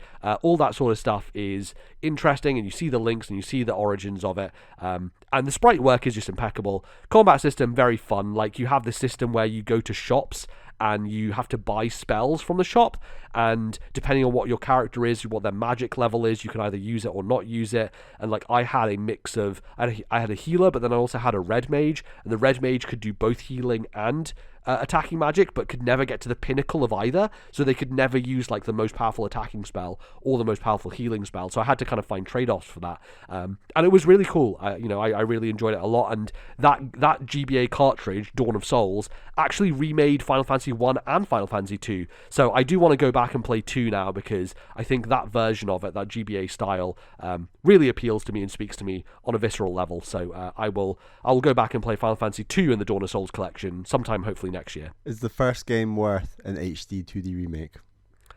I think so. It's weird, right? Because Square Enix have made 2D pixel remasters, right, of all these games, and they put them on Steam, awful phrase.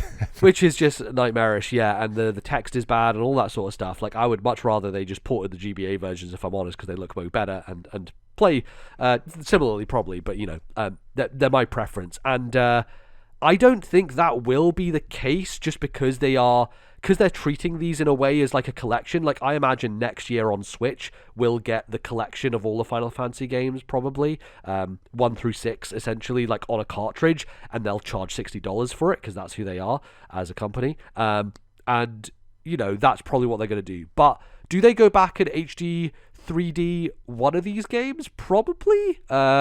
Like, Final Fantasy 6 seems like one they could do. Final Fantasy 4 seems like one they could do. I don't know. I think one of them could get the treatment, but I don't know that the first 6 one would will. be cool. Although 6 is the one you want. You want the 7. You want the 7 remake kind of treatment too, don't you? So You do. But I doubt that will ever happen. But anyway. No, Square has decided who their favourite child is, and we know who they are, and never are they going to change. And he's got big blonde spiky hair. Yep, and a big sword. And a big sword. So, He's got a big there you sword. go. So yeah, Final Fantasy, I'm really surprised. Very, very much enjoyed it, and it was one of those like comfort RPGs where I'm on the train, I'm listening to a podcast, and I'm just grinding, man. I'm just killing some things in a dungeon, and it felt real good, looks real nice. Great little game. There you go.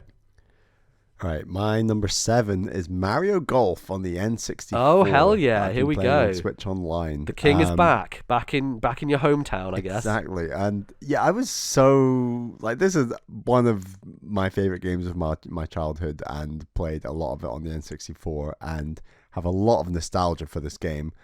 And you're always worried that when you do return to a game you have a lot of nostalgia for, that you're gonna be a little bit taken aback by how much it's aged poorly and doesn't feel great or anything. And as much as the visuals for Mario Golf do look very 1998 or 9 or whenever this game came out, mechanically it really does hold up. And this is like a thing we keep returning to with these N64 games. We're like, yep, graphically they're looking a bit old, but honestly, mechanically they are holding up really nicely, especially the Nintendo made one. I guess this is Camelot, but like, this game, coming off the back of Mario Golf on the Switch from the previous year, for last year, I was just on such a downer just how bland and boring that game was. And Mario Golf on the N64 just made me like fall back in love with like golfing games, and in particular kind of the more cartoony golf games, I guess. And I just really enjoyed both the tournaments, but especially for some reason the match play just really wasn't something I really remembered from my childhood, but like,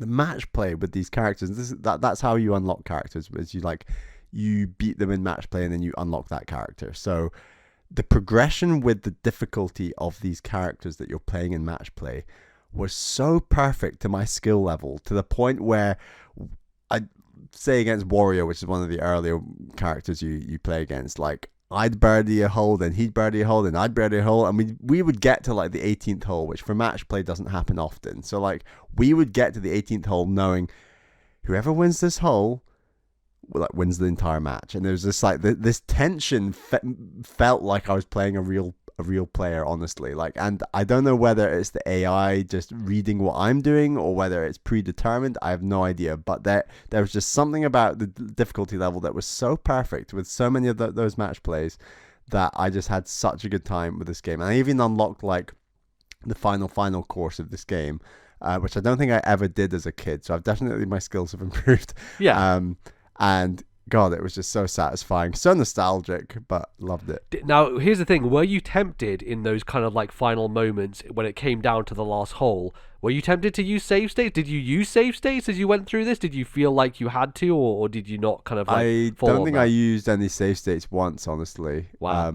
Yeah, not within a round for sure. I obviously did it like saving the game regularly between rounds. Yes, No, I definitely wasn't tempted. And yeah, I think, and had I needed to use save states, I would have definitely felt a little more negative about how difficult and tough like those holes were. Right. Yeah. But yeah, because the final course is like they design a whole hole based on like the sprite of a Goomba or something, and then the actual hole is like the green is like a tiny green on like the Goomba's eye or something. And then so basically the final course is just, it looks incredible because you got all these Nintendo characters that you're actually playing golf on, and different, like you're playing like teeing off from Yoshi's tail and this kind of thing. Like, it's just silly, but like, as a result, the greens that you're aiming for are often so small, and they're incredibly flat and hard greens that you can, like, your ball can easily bounce off into like the sea basically, and it's an incredibly tough course. But I've still not won on that course. Like, it's just too difficult. But I just had a great time overall this game, and yeah, it reminds me that, you know, going back and playing your nostalgic games can have a huge payoff when it's done in a good way, and this game really hit those vibes for me well, because I was definitely nervous that Mario Golf wouldn't have held up quite as I had hoped. Yeah, and I think like the Switch Online service, and especially the emulation of N64 games, seems quite good. It's pretty good, yeah, for sure. Yeah, there's kind of like a cleanness to it, right? Like it's obviously N64 games had like lots of jaggies and things on CRT TVs, and all those games were built for those kind of monitors in terms of like what they looked like. But I think a lot of them hold up quite well. Playing stuff on the Steam Deck now, stuff like Snowboard Kids looks very clean and sharp, and especially when you go back to YouTube videos to look at like what it did look like on the N64, it's they definitely have a bit more rougher edges, but I think those games can hold up quite well in a modern emulated environment, let's say. And we can definitely play like multiplayer N64 when like Pokemon comes out, right? Yeah, we can. We can play the single player campaign through together on our Switches, right? Yeah, I believe so. But also you can play against each other and stuff like that, So yeah. Looking forward to that. It's very well done. All right, my number 7 is one that has already appeared on your list. It is Fall Guys, which I absolutely loved. I had such a great time playing this. It is, obviously you're talking about how you're finishing the Overwatch Battle Pass. This was the first Battle Pass that I finished, was Fall Guys. Absolutely delightful game that is also equally made me frustrated and mad, as I already mentioned, right? Like I got to so many points. Like I remember one in particular, the Jungle Run one, where like you're going through the fake doors. Oh, yeah, bouncing on those goddamn lily pads. Yeah, bouncing on those, but like the finale, which is like, it's basically like the temple in what do you call it? That kids show we used to watch, the Monkey Island, whatever the hell it was called. Yeah, I can't remember what it's called. Yeah, and you're like going through these doors, and some of them are fake, some of them are real. And like I was ahead of the pack, I was like right there, and it was the first time I'd played it, so I didn't really know what was going on. And I got to the end, and I bounced on the lily pad, and I was like an inch away from getting the crown. I didn't realize I had to hold on to the crown to get it. So I was like right there. I was like, oh no! And then I fell down into the water, and a couple of people came after me. They missed it, and then a fourth person came, and they're the one that got it. And I was like, fuck! I was so close. So many moments like that where you're like right near the end, and you don't quite make it. And I remember. So that was going to be for an overall solo win. Yes, that would have been for a solo win. Yes, which I still think I've only had one solo win, which is the time that I did it with you. Me and you got to the final, and I managed Caroline's to... also had a solo win, by the way, which is very impressive. Exactly, and managed to eke that one out. But I've had lots of other kind of like duos or like teams wins and stuff like that. And the way that the Battle Pass works is that you get those like crown pieces based on challenges that you do and stuff like that. So I was often playing a lot of the different modes in the game to get the Battle Pass up, because you got more level and more experience from doing a lot of the different modes they had. There's some fun ones. There was one like the reminded me of the Animal Crossing game in Nintendo Land, where you had to steal sweets from a base, and so you had the 4 guards who were blocking people, and then you had the other people who were invisible, and so you could be invisible, but if you were carrying something, or if you were like there was something that you had to be doing that then people would be able to see. I think if you're carrying the sweets, they can see you carrying them, but you basically had to like sneak your way around this base, and I played that for a good couple of weeks. When that mode was there, and there were other modes as well, fun things like lots. All the games I think have a variety in how good they are. Some of them less good than others.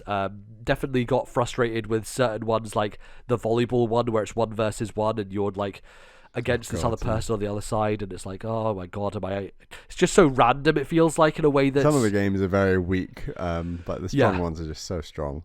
Exactly. And it was one of those, like, for a month or so, every night I was like, let's play half an hour to 40 minutes of Fall Guys, and it was always a good time. I always had a great time doing it. And I was playing on Switch as well as PC, so I was bouncing between them and having the cross-play thing where you can do that, and also like playing with you when that was possible. That was a good fun time for us both, like going for the wins, but also sometimes doing a bit of together stuff, and I would like to do a bit more of that.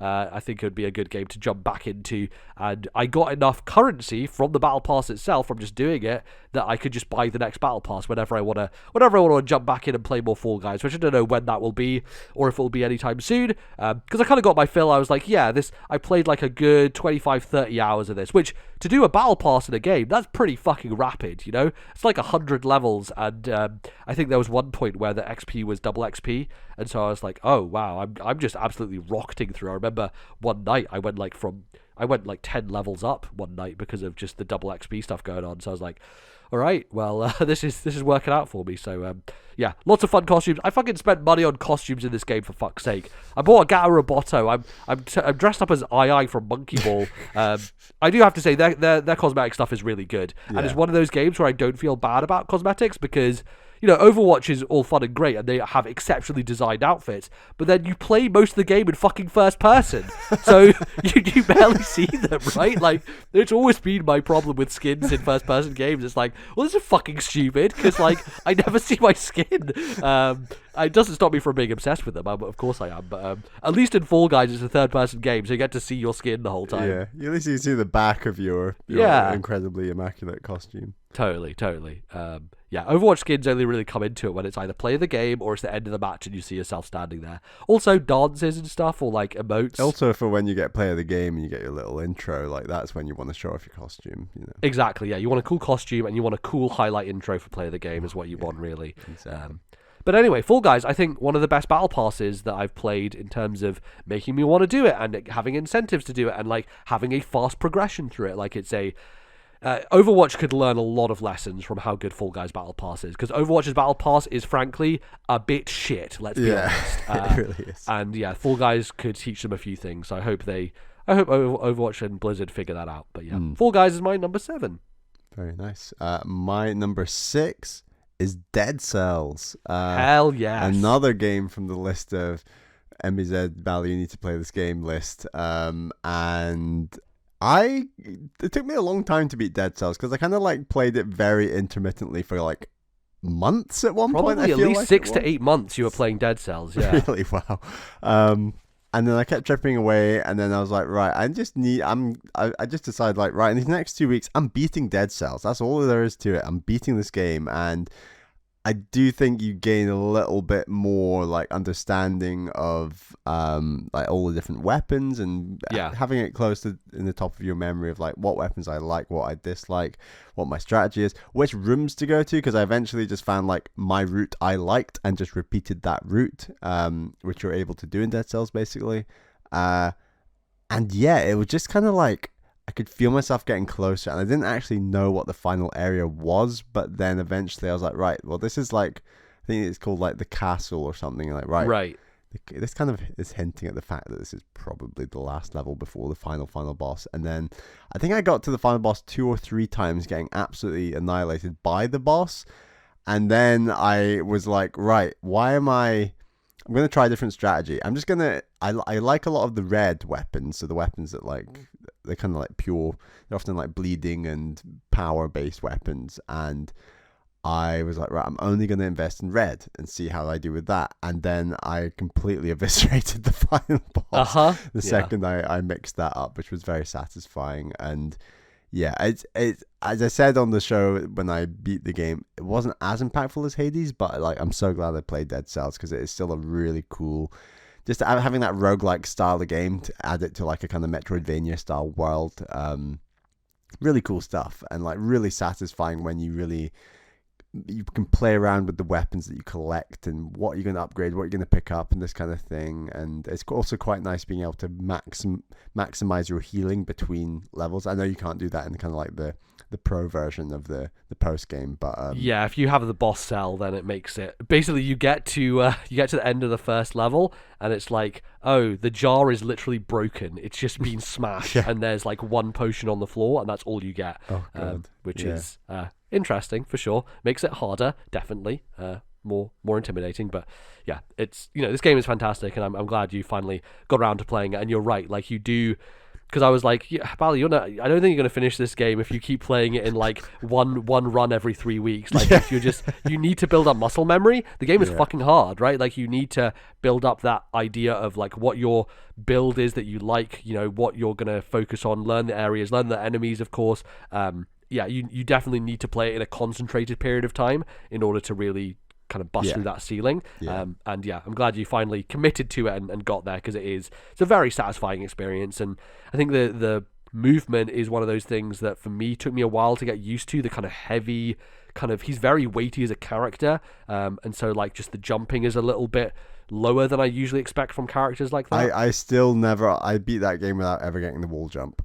Yeah, that's crazy. I can't remember and I guess that's the downside of my strategy of like, I like this route, I'm going to try and stick to this route. And I did go off the beaten path a few times, but often I just get my ass kicked and be like, right, this isn't worth it. I want to beat this game. Like I'd Exactly. rather just go through the areas that I'm more confident in. You know what? I'm pretty sure I actually got the wall jump after finishing the game as well. Okay, Because fair I enough. think, well, the thing was, like, I came back to it and I beat it third time. So I was like, oh, okay. And then I decided to keep playing it because I really enjoyed it. So that's when I went off and got the movement abilities. So running up walls and, you know, doing the electric one that zaps you places and stuff like that. I do have the electric one, or did, but yeah. Yes, yeah. Cool.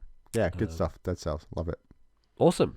My number 6 is another one that you've already had on your list. My number 6 is If Found. Nice. I really love this game. I thought it had such an impactful story, excellent writing across the board. You know, I think that's the thing that really elevates it. And obviously, a lot of these games narratively, you know, stuff like Citizen Sleeper from this year, there's no voice acting in these games, but the writing is really what takes it to that next level and kind of elevates it above everything else. And I think that's the impact it had on me, as well as I was a big fan of the touchscreen stuff, which I know you didn't engage with as much, but like just that kind of like tangible feeling of being able to kind of connect directly with the story through that I think, you know, is a way, again, that video games can only do storytelling, and the way that you're kind of like going through these letters and I remember the whole like section where, you know, as you're going through the diary, you're kind of like erasing things as you go through, and new things appear underneath, and it's just a very clever kind of diegetic way of storytelling, and I thought that it was very, very effective in what it got across. And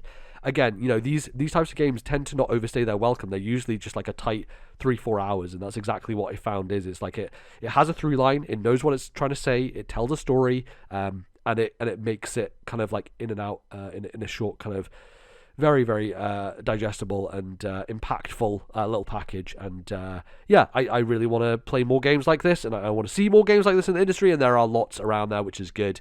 I really liked it a lot. So again, we talked about it a lot when you mentioned it, so I don't know if there's a huge amount more to say, but I just recommend people check it out. It's on Switch, and I think that is probably the best version to play because of the touchscreen stuff. Just there's a personal, like, I remember playing it in bed, like having it very close, lights off, you know. There's kind of really a connection that you really have with the game with the screen up close like that I thought was impeccably well done, and very, very. I remember playing it earlier this year, before Bally Jr. was born, and when I actually was able to play video games in bed.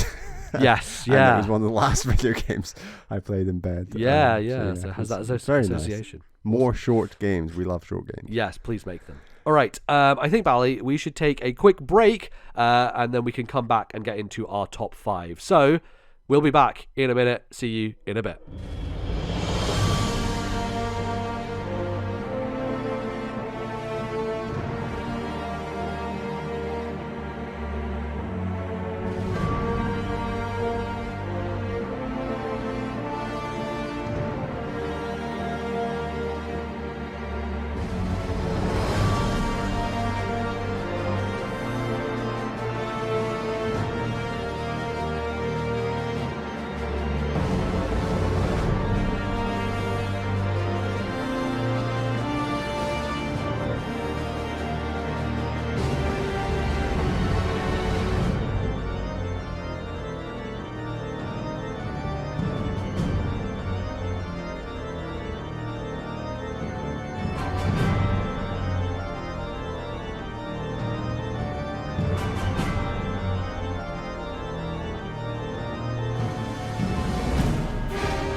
Welcome back, folks. It's time to get into our top 5 GOTYTDACOTY. So it's a fun time here at the show, Bally. This is where it gets serious. This is where the big decisions have to be made. Let's start with your number 5. What is it? My number 5 is Mario plus Rabbids Kingdom Battle. Okay. I wanted to play this game ahead of Sparks of Hope. Loads of people, including yourself, Henry, said raves about this game from 2017. Yeah, it came out in a brutal year, though, didn't it? I don't think it even made my top 10 in 2017 because of how hard it was. And it's a really good game. It is really, really good. It's very long. It's challenging. It's strategic. And it's just bizarre seeing Mario in a world with Rabbids for the first time. Yeah. And I mean, I don't love like the idea of Mario plus Rabbids, but the fact that the game is strategically so addictive and well made was just phenomenal. And I think it's just such a good game. It's so much more challenging than Sparks of Hope, and obviously we're going to talk about Sparks of Hope in our Game of the Year discussion, but like where this game maybe doesn't have quite the pizzazz and the world building that Sparks of Hope does, it definitely has the strategic challenge that was arguably a little missing from Sparks of Hope, I might say. And I think that Kingdom Battle is just the most... It's just so well made. It's so well made. It's so challenging, and it's so cool to play like a strategy game like this with Mario characters. It feels fun. I mean, would I like this game more if it just didn't have the rabbits and it was just Mushroom Kingdom Battle? Maybe. I don't know. That'd be interesting. I don't think so, if I'm honest. I think part of the charm of this series, honestly, is like the Rabbids have a dumb humor to them that I do appreciate, right? Like there's a childlike inherent stupidness to the Rabbids that, like, look, I actually enjoyed the Despicable Me movies, right? I know people like to dump on them all the time, but I really like them. Like, I think they're actually quite fun, and they have like a chaos to them that I think obviously worked for kids, but I think there's a way in which like you can still enjoy that as an older person, and I think the Rabbids kind of have that. Like, I mean, especially in Sparks of Hope, like making them talk now is just like Rabbid Peach being a Valley Girl is the funniest fucking thing in the world. Holy shit! Like, I must admit, Rabbids overall have grown on me, and like by the time I played Sparks of Hope, I'm like, this works. This world works. In Kingdom Battle originally, it felt a bit jarring, but in that kind of like zany, weird, unusual world that they've built, I must say, like the opera singer battle, like the highs of Sparks of Hope never reach the highs of the opera singer battle, which is a shame, and we can talk about that game later, but like I think musically is just generally like the soundtrack for the first game is so much stronger than the second game. But that opera singer battle is so quirky and strange just thematically. It is funny. It's strategically very challenging and difficult, and you really have to know what you're doing and think.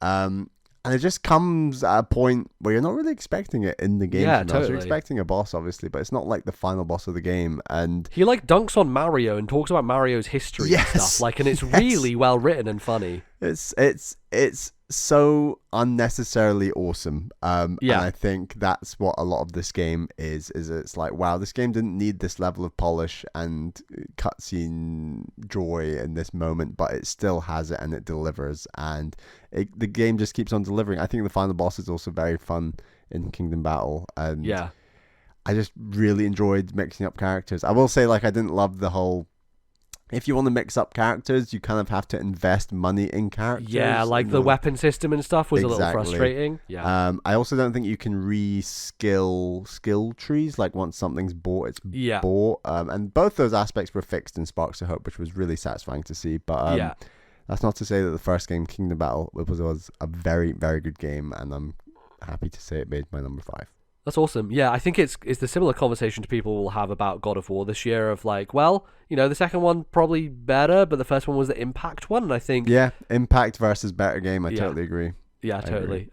So I think probably as well, because you played this before Sparks of Hope came out, the Impact probably hit you a bit harder when you, because a brand new concept and idea, right? Yeah. Like when it first happened. Yeah. So really makes cool a lot stuff. of sense. Awesome. I also played the Donkey Kong Adventure DLC earlier this year. DK DLC. Yes, for Mario plus Rabbids, which was also very cool, and I think like they have DLC planned for Sparks of Hope, which hopefully adds new mechanics. Like 3 waves, I think I want to say. Yeah, there's like Rayman's going to be in it and stuff, and I think that's that should be interesting, because like the DK stuff, they changed the whole mechanics of how things worked, where he basically picked up characters and could toss them. He like threw them across the field, which was a fun little addition that I thought was very neat. And I hope that they can do more interesting stuff like that with Sparks of Hope. My number 5 is the legacy, the saga, the behemoth, I don't really know how to categorize it. Like everything I've played up to this point in Final Fantasy 14 so far is my number 5. So I'm going to say Realm Reborn and Heavensward because I've just started Stormblood, the 3rd expansion. So I'm what? God, the names of these expansions are so unbelievably difficult for me to remember in my mind. They're so simple, man. You just put two fantasy words together, and that's what they are. It's very easy. Heavensward, you're going towards heaven. Look, very simple concepts here.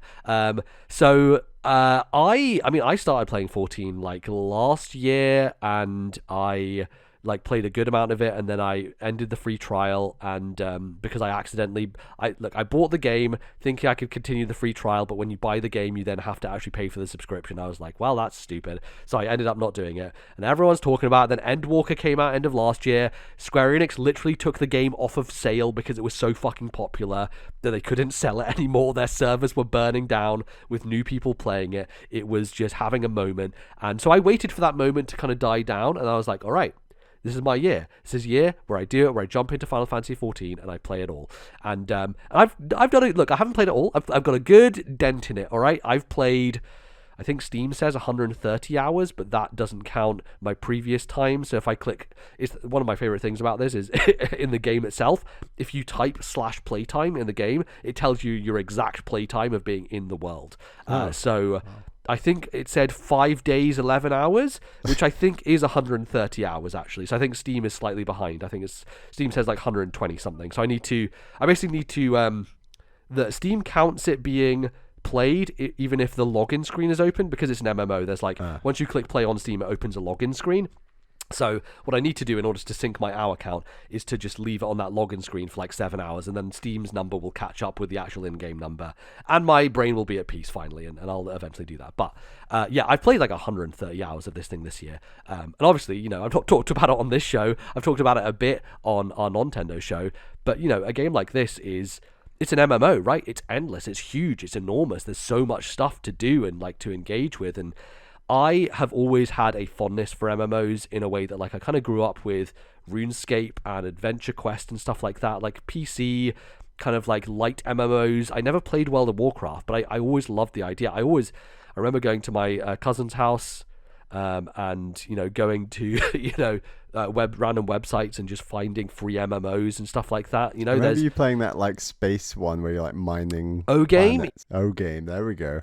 I don't know that I would call O-Game an MMO necessarily, but it's it is definitely within that arena, I guess. I always, have dabbled in this, and something about 14 is just so relaxing. It's just like the chillest game possible. You're just like in these worlds with beautiful music, and it looks gorgeous, and there's this fantasy theming to it, and even just running around is nice. Like, just there's something about it that's like, if you had a stressful day, or if you just like you just want something to just relax into and not really think too hard, it's just like just jump into 14, go fishing. I remember last year I spent like 4 hours just sitting there listening to podcasts fishing. It's one of my favorite moments in games that year, of just like chilling out and doing nothing. And I think for me that is the appeal of MMOs and the draw of them.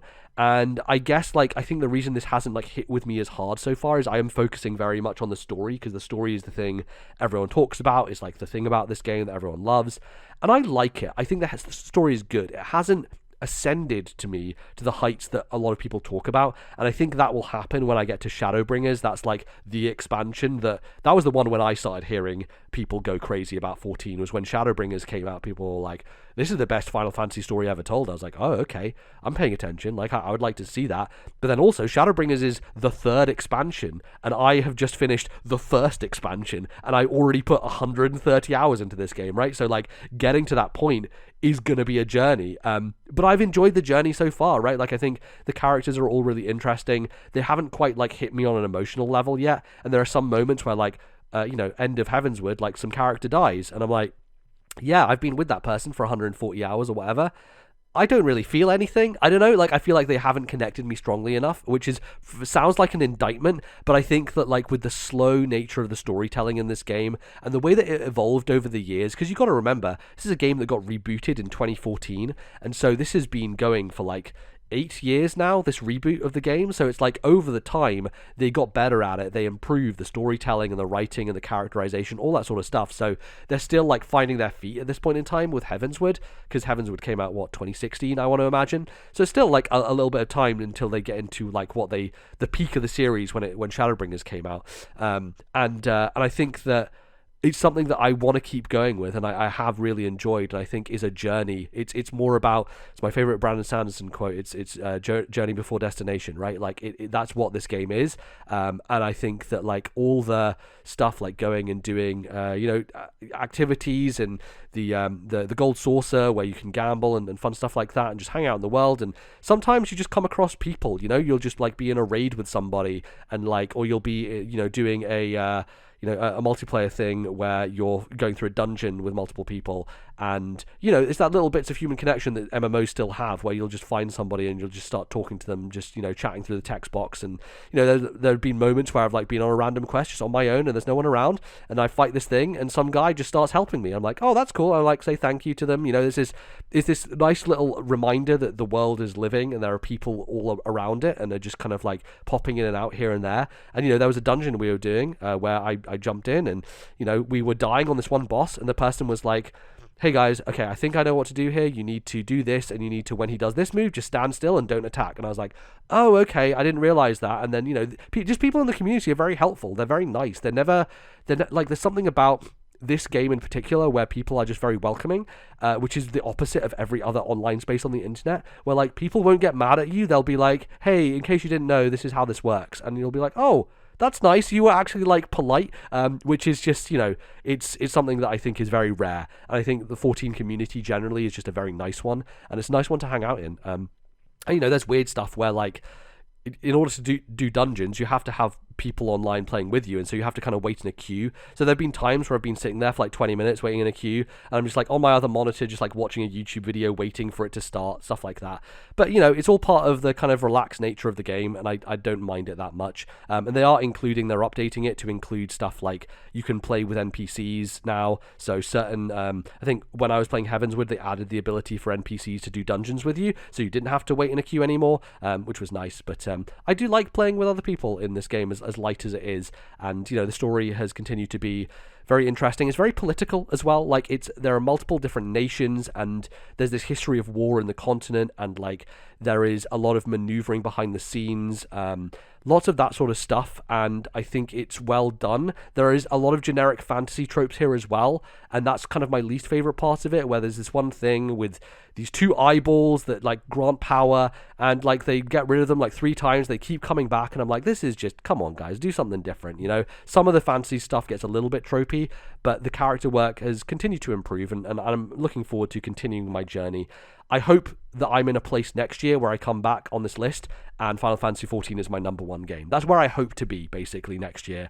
But I'm not quite there yet, but I have really enjoyed my time. Look, I'm not going to have put 130 hours into a game that I don't enjoy. So it had to be on this list somewhere. And I thought, slap bang in the middle, number 5. That's where I'm going to put my experience so far with Final Fantasy XIV, with A Realm Reborn and Heavensward. I've enjoyed it a lot, so I'm going to continue to play it. So there you go. My number 4 is Kaze and the Wild Masks. Oh shit, here we go. Finally here. I moaned for ages about the goddamn price of this game. Yeah. I think it was it 26, 28? It was double the price on Switch than it was on Steam. Oh which god, I remember £26 or something on Switch. And yeah, you notified me that, hey Bally, it's on sale for like, I think it was half price. I can't remember, but I nabbed it up for a decent price. And yeah, it's an incredibly strong 2D platformer of the Donkey Kong Country mold. And it's really not much more than that, and it doesn't need to be more than that, and it doesn't try to be more than that, and that's what I love about it. I think it's slightly easier than, say, DK Kong DKC 2 and maybe even 1. 2 is fucking hard though. Donkey Kong Country 2. I remember you had a hard time with it. It was miserably hard. Tropical Freeze is a cakewalk compared to that game, honestly. Yeah, but also Tropical Freeze is just much more well designed than that game. So. But Kaze and the Wild Masks is kind of on a level with like Returns and Tropical Freeze. Like it's a challenging but fair but satisfying game. And it's just some really nice sprite design and some nice power-ups. And there's this one power-up where you become like, you put on like the dragon mask, because you got all these different masks, and each mask is like a DKC ability essentially. Yeah. Although the dragon one almost makes it a bit like the minecart rides, where it's an auto runner and you are just jumping and ducking and diving basically, and it's very cool stuff. Like, there's some really nice level design in there, and the music's good, the sound design's great. It's got identical collectibles to DKC with like the Kong letters. You have the Kaze letters, right? Yeah, there's 2 secret levels per level, and I did 100% of this game. I absolutely loved it that much that I just did everything, and I don't often do that in games. I've not even done that in like Donkey Kong Country games, but there's something bite-sized and manageable about the way this game presents itself that really appealed to me, that made me want to do all those things. And if you're into 2D platformers, or even DKC, even more so DKC platformers, like, I cannot recommend this game highly enough. Definitely went under the radar. Like, I don't think I've ever listened to a podcast talk about this game, to be honest. And no, it had some buzz around when it came out, which is how we kind of got aware of it. I think Nintendo Life gave it like a 9 or a 10 or something, and so everyone was like, oh, this is like an indie Donkey Kong game that's really nailing it. But yeah, after that, it seems to have maybe stuck to Nintendo circles and not really broken out of that, I would say. Yeah, and you're right, totally. And I guess we are a Nintendo circle over here, and I cannot recommend this highly enough. It is so good, and I know that there are a few DKC fans who listen to the show, so definitely check this one out. That's Kaze and the Wild Masks. Well, look, Bally, you were right about Tropical Freeze, so I'm willing to definitely dive into this. I think obviously that it's not reaching the echelons of Tropical Freeze, but it's a very solid one of those. Yeah, that's great, and I think I was convinced by the video you posted where it was like an auto runner level where you're like doing a bunch of jumping and dodging and stuff like that, and I was like, oh, I do like those kind of like Rayman style levels where the music was happening and stuff like that. So I would like to pick this up at some point. Definitely, I'm going to keep my eye out on some of these winter sales and see, but definitely would love to play Kaze and the Wild Masks, because it seems like a there are these indie studios often making like versions of Nintendo games that Nintendo refuse to make anymore, and it's often the older ones, but like it's been a while since Tropical Freeze, right? It's been a long time, 9 years, 2013 I want to say. Oh my god, I think it was 2014. Yeah, okay, so 8 years. Still 8 years. Still, it's crazy. My god. Awesome. My number 4 is Chrono Cross, the Radical Dreamers Edition, which technically is a new game because it's a remake, but it's an old game. Look, that's what I count this as. It's an old game. You are disqualifying it from our discussion next time. Okay, yeah, exactly. Fair enough. Yeah. Look, it's a prettied up version. It still looks like a PS1 game. PS1, right? A prettied up PS1 game. Interesting. Yeah. So I went into Chrono Cross thinking, this is kind of a black sheep of a video game in Square Enix's history, in like the Chrono history. Like, Chrono Trigger is revered as one of the great games of all time, and Chrono Cross is like, some people liked it, but mostly it was forgotten and not many people talk about it. And I really don't understand that, honestly. Like, I think Chrono Cross is exceptionally good. I think it is so unique in like a variety of different ways, so many ways that I actually had to last night go back and listen to myself talk about it on the episode where it came out and we were discussing it, because I'd forgotten just how many things that it had done that were different and stood out and were like modernizations in the genre or different things that other games don't do, right? Like the idea of having so many varied different party members that you can come across, this like whole multiverse thing where you have these 2 separate realities you're switching between and 2 different variations of each character, and you can take the character from one world to the other, have conversations between those 2 versions of themselves, and weird stuff like comes up, uniquely dialogue from those exchanges. The whole battle system where it uses this stamina system where you attack with a weaker move and it uses less stamina but it'll do less damage, or you kind of risk it and you do a more powerful move, takes up more stamina but there's like a lower percentage chance to hit, and you build up that percentage by hitting. So you can use the weak move to hit, and then the percentage goes up, and then you can use the strong move, and it's this balancing act between that as well as the magic that you have at your disposal. So the systems where each magic has a color assigned to it, and each color is weak or powerful against a different one, and there's this kind of like back and forth between them. just a really unique and fun system, alongside just a lot of the quality of life stuff that the game does in terms of its leveling system, where everybody levels together on this kind of base star system that you don't need to, a game with 40 characters, you don't want to be having an Octopath Traveler situation where you're like, well, they're sitting on the side, but I'm going to have to level them, if I want to use them. It's nothing like that, and I think it's a streamlining that makes sense and is smart. And yeah, I just love the variety of places you go to, the story that it tells, like the big twist in the middle of this game that I had no idea about, that was like changed everything, and I was like, oh, like how did I, like it's like a big moment, and I think a lot of people think of lots of famous moments in games like that where there's a big twist in the middle, and RPGs especially, you think of stuff like Final Fantasy VI, 7 has a big one, KOTOR, Knights of the Old Republic has a big well-known one, like all these big twists in video games from RPG perspective, and I hadn't really heard of Chrono Cross's one. I think it's because no one talks about this game, and I think that's a real shame, and I hope that this game coming out in this remastered form has at least put it on more people's radars, because it is super unique and different, and just stands out in a lot of ways that I found really, really cool. Do you know if it sold okay? I don't know. I'm not sure that Square Enix puts out numbers that transparently for how well their games sell. Obviously, Nintendo does that, so that's why we know like how much Octopath has done, because I believe they published Octopath. So there are certain games that get that treatment, but I don't know. I would imagine probably not very well on Steam, and the reason is because technically it's not like amazing. Like one of the drawbacks of this edition is it's a PS1 game, but they still have like slowdown, and it's still like not super optimized, and it almost runs like a PS1 game would have done. With a lot of these other remasters, to be authentic. Yeah, sure, I guess. But with a lot of other remasters, they add like speed up modes and stuff like that, and I think this game does have that. I'm pretty sure it has like those things, but it does. This frame rate can't keep up sometimes with it, and it's a little bit rough. So I played it on Switch, and that was a good way to play it handheld and stuff like that. But people on Steam are very harsh when it comes to these technical misgivings, and if you're a remake and you don't have like a 60 FPS mode and stuff like that, people are going to be mad. And so I don't think it did well on Steam because of that. Whereas it probably sold okay on Switch, probably best on Switch, I would imagine. That's the type of audience this is speaking to mostly, which is hardcore RPG people.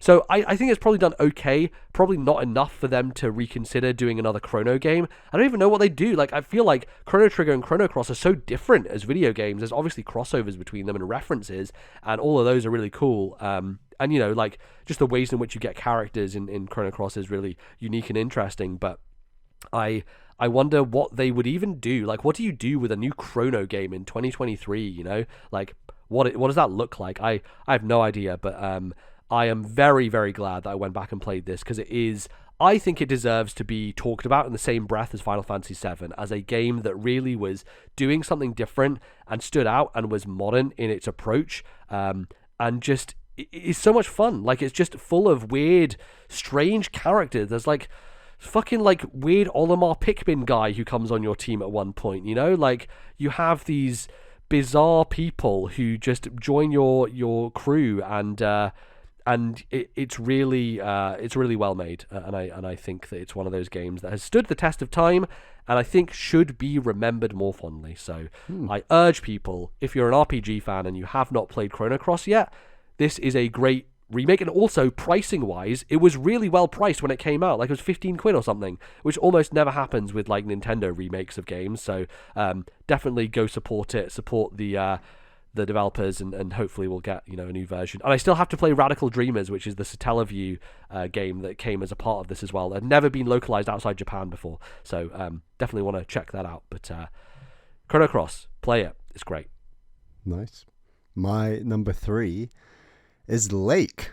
Oh yeah. I think this was maybe the first or second game I finished this year. I remember playing it I had a few more days left in January before going back to work, and I just want to play a short game to kick off the year. And I've been meaning, this game only came out last year, 2021, and I was like, right, I want to get to it. It's on Game Pass, and so Lake is about like this woman who she works in the city. She works in like tech in the city, but this is tech in like the late 80s, I want to say. So it's like hilarious, like large computers and big phones and things, and she like needs an escape, and her father, who works in the country as a postman, he's going on holiday, and she offers to cover his postman slots and sort of take holiday at the same time, but while working weirdly. And yeah, it just, you deliver post each morning and interact with all the characters in this like little town around this lake. And that's about it, really, because it's kind of like, if you almost take the kind of Stardew Valley idea where you wake up, and of course the economy is satisfying, all the money making in Stardew Valley is satisfying, but on a separate level, the waking up, the vibes, the music, the process of doing your chores and then talking to people in town, it basically ticks all those boxes, but without the whole economy of a game like Stardew Valley, because you wake up, you've got your jobs to do, and you're just driving around this van, the post van, with the radio on, and it's just really, really chill and relaxing. It really portrays a romanticized version of the American country, totally. Like, this is how a lot of city dwellers, I imagine like the American countryside, or like in the mountains, you know, like it's very picturesque. Not a ton of bad stuff happens in this town, to be honest, and maybe that's pretty unrealistic, but it's chill. You make decisions, there's characters you interact with.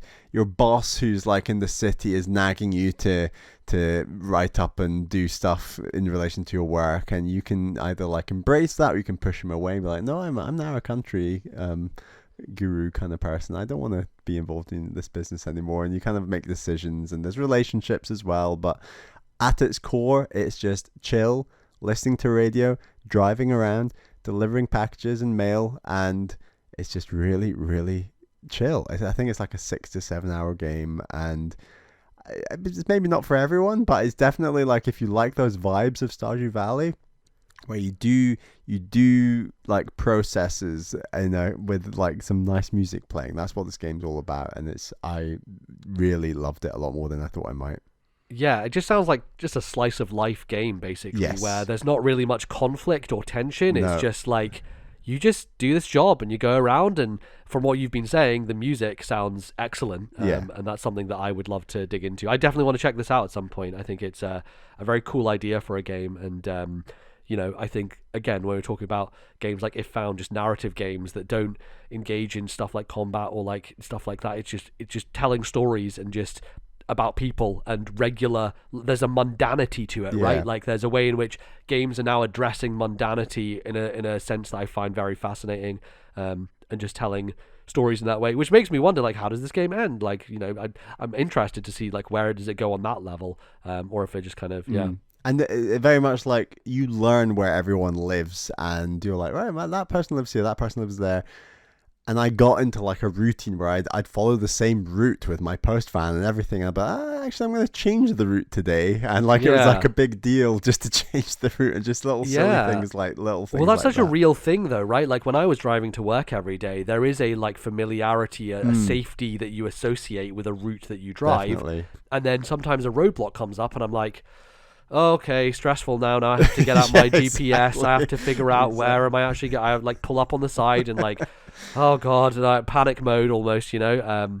So I think it's a fun way to emulate something that's definitely very real, that people go through. Right.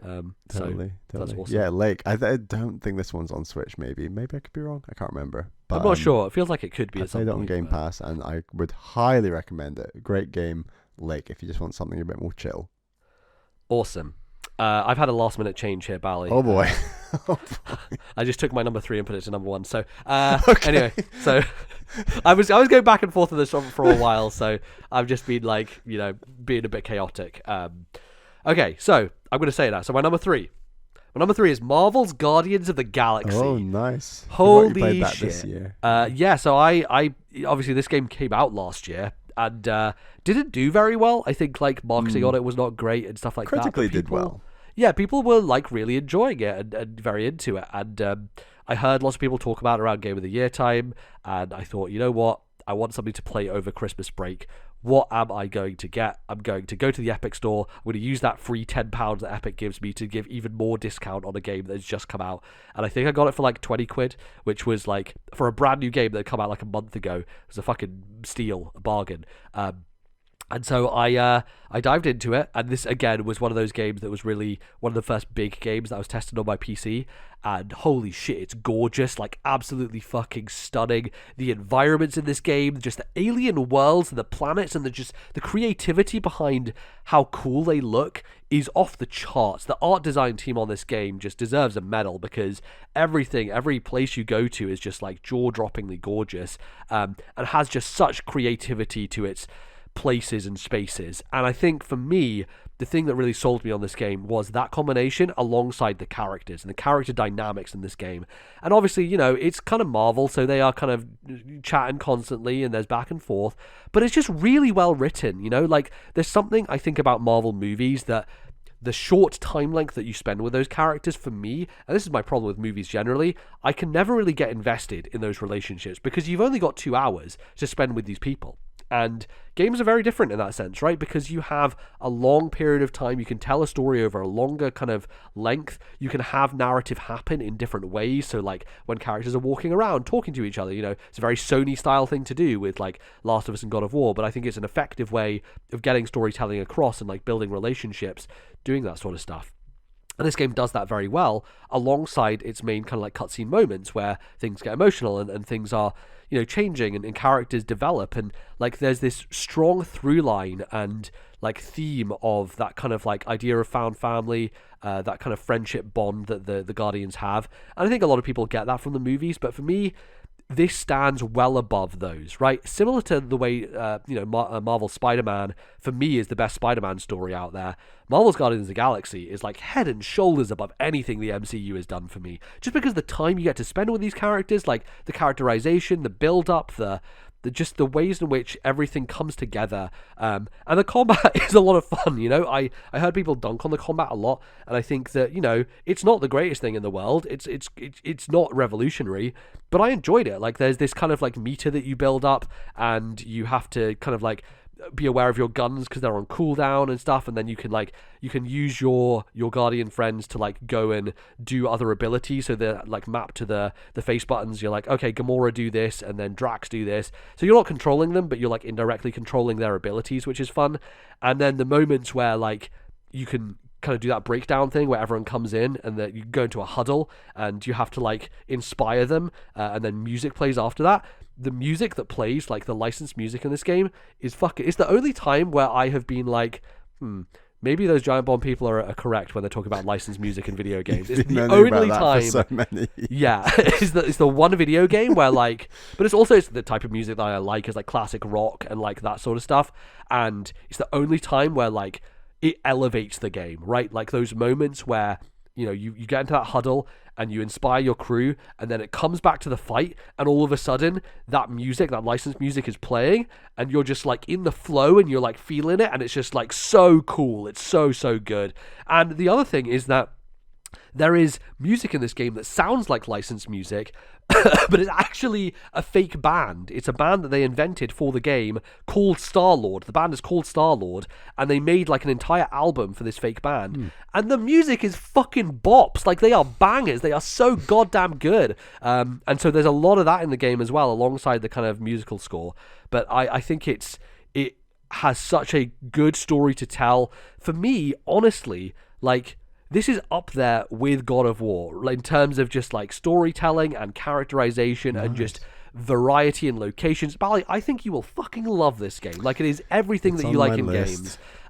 It's so good, and I had an amazing time with it. I think it's just the whole package when it comes to these type of things. And light choices as well. Like, there's a bit of Telltale in there where like you can decide, the very beginning there's this weird llama creature, and you can decide like, am I going to keep this thing or sell this thing?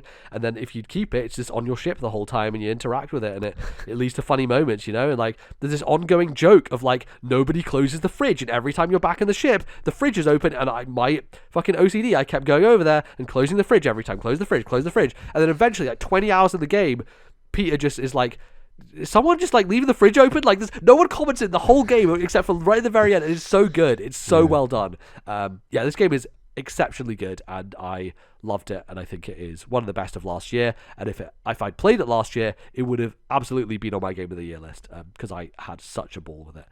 So yeah, My number 3, Marvel's Nice. Guardians of the Galaxy. Need to play it before it leaves Game Pass, which I'm worried might be soon. Yeah, probably coming up. I think I think it went to Game Pass in like April of this year. Okay, so you've got probably a few months. Okay. I would prioritize it, honestly. I'll try to play that after Elden Ring. Of course, yeah. My number 2 is Greece. I think I played this. This was the first game I beat this year. I think I actually started it end of last year and then just purposefully finished it this year to say that this was my first game I beat this year. And I was worried that Greece was just going to be very airy-fairy, arty-farty. I don't know what other descriptors I can use, but it's a lot more video game than I thought it might be, and I think that's a really good thing because I think this game is really, really awesome. There's some like really lovely puzzle platforming in there. The music, the like the scale of like the world compared to your character, and I love how each world is basically based on like a different color. And there's like, I just remember like this, there's like this forest, and the sound design of the forest is just so well done. And then there's like this red area, and it's a really stunning game. And again, it's like maybe 3 hours, 4 hours long, and it's a really, really, really good, like one of those, as it were. Yeah. I don't fully follow along any kind of narrative theme it's mainly going for. It's quite hard to kind of like parse out like is there a message to all of this? Yeah, it's interesting you like this so much, because it does to me fall into the inside category of like up to interpretation when it comes to storytelling generally. And I know you tend to lean away from that, but I think Greece is, again, I think the reason it stands out from a lot of those other kind of narrative-y games is that it has the mechanical juice behind it, right? Yes, like totally. I was surprised when I was walking along and I'm like, oh, I just turn into a square. I just become this cube, this block that stops the wind, right? Like there's a mechanical joy to it that I think elevates the beautiful art and the music that come along with it, right? Like the way you're in the rain jumping on those trees, and the trees like appear as you jump on them, you know? The kind of like the big kind of zoomed out areas where these huge staircases, and then you go upside down, and like there's so much like there's like swimming mechanics and everything, and there's like a chase sequence with like this eel that's after it. It's like creepy, and oh god, it's just really, yeah, you're right. Like it does the arty-farty stuff, but it's just so mechanically strong, like Inside. And I defend Inside's mechanics. I think it's fantastic. I think those puzzles are great. I've as I said before, it's just mainly the ending that I was just a bit like, didn't like the way that ended. But anyway, I don't think Greece reaches any kind of like conclusion in that sense. And, no. Yeah, mechanically just so strong. I mean, like the animation and the way it runs on Switch is just so smooth and artistic. I really struggle with all these arty words. It's like a watercolor painting come to life, right? There's a fluidity to it. There's a flow of the animation that it's very different from anything else I've ever seen visually, and I think that's why it stands out so much, because not a lot of games kind of get to this level of artistry when it comes to getting across something in reality, like a watercolor painting, onto the screen in that kind of moving way, you know? Like you could put this in you could put like a digital screen of Greece with like the animation happening in an art gallery, and I think people would, you know, respect that. Totally. You know? Totally. It's a really well made thing, and I was also quite surprised by how much I liked it. And I think it is that connection when it comes to like the movement. Like it feels good to move around in that game, you know, jumping and swimming and diving and floating, like all of those verbs really enhance the kind of like the ethereal nature of what they're trying to do on a narrative level. Like the game is about bringing color back to a world that has none, and that ties into this theme of grief, like the statue that keeps falling apart, like the idea of motherhood. Like there's a lot of kind of themes that you can find in this game, and I don't think that it coheres into a quote-unquote narrative, but it is literary in the sense that it is evoking those feelings, those themes, those ideas, and I think it does a really good job of that, and you take from that what you will, I think. And I'd be interested if it's a decent candidate for a game you could show a non-gamer, and would they take something from it. And part of me thinks it's actually kind of mechanically a little bit too tricky for maybe It's funny you say non-gamers? that because one of the curious things about Greece was one of my favorite booktubers, Murphy Napier. She obviously she does book stuff, and one day she decided I'm going to upload this video of a game that I really love, and the game was Greece, and she uploaded a video about Greece and how much she loves it and why it's one of nice. the games that she actually plays, because she doesn't play a lot of video games. She like plays older stuff that she grew up playing, but she was like, this is a new game that I really like, and let me tell you about why I love it and all that stuff. And she was talking, again, she's a very literary person, so is able to kind of pass the kind of like narrative of the game in a way that is meaningful to her. But I think that like the beauty in the art and stuff really struck in that way, and I think, yeah, it is a game that can break beyond boundaries in that sense, similar to Journey, you know. One of my colleagues at work who doesn't play a huge amount of video games, she has Journey as her favorite game of all time, you know, and I think that Greece is similar in that way. It has that same way of evoking emotion through just art and visuals and music that I think is very hard to do, and very few games achieve it, but I think Greece is definitely up there when it comes to that. Yeah, so, yeah. Awesome. Right. Okay. You said your number 2. Bally, when you said, you know, you're like, oh, I don't know what's in your list, anime probably. Well, you're right on one count. My number 2 is AI: The Somnium Files, the first AI: The Somnium Files, which I played. I am a lot more interested in this game after we discussed it. I'm intrigued. Well, we discussed the sequel recently. Oh, sorry, right. But Silly me. Yes, so of course. I played this at the very start of this year. Right. So this is the first game. Instead of the murders being based on bodies being cut in half, this is eyes being taken out of people's heads. So the left eye is taken out from people's bodies after they've been murdered. So a similar setup in a way.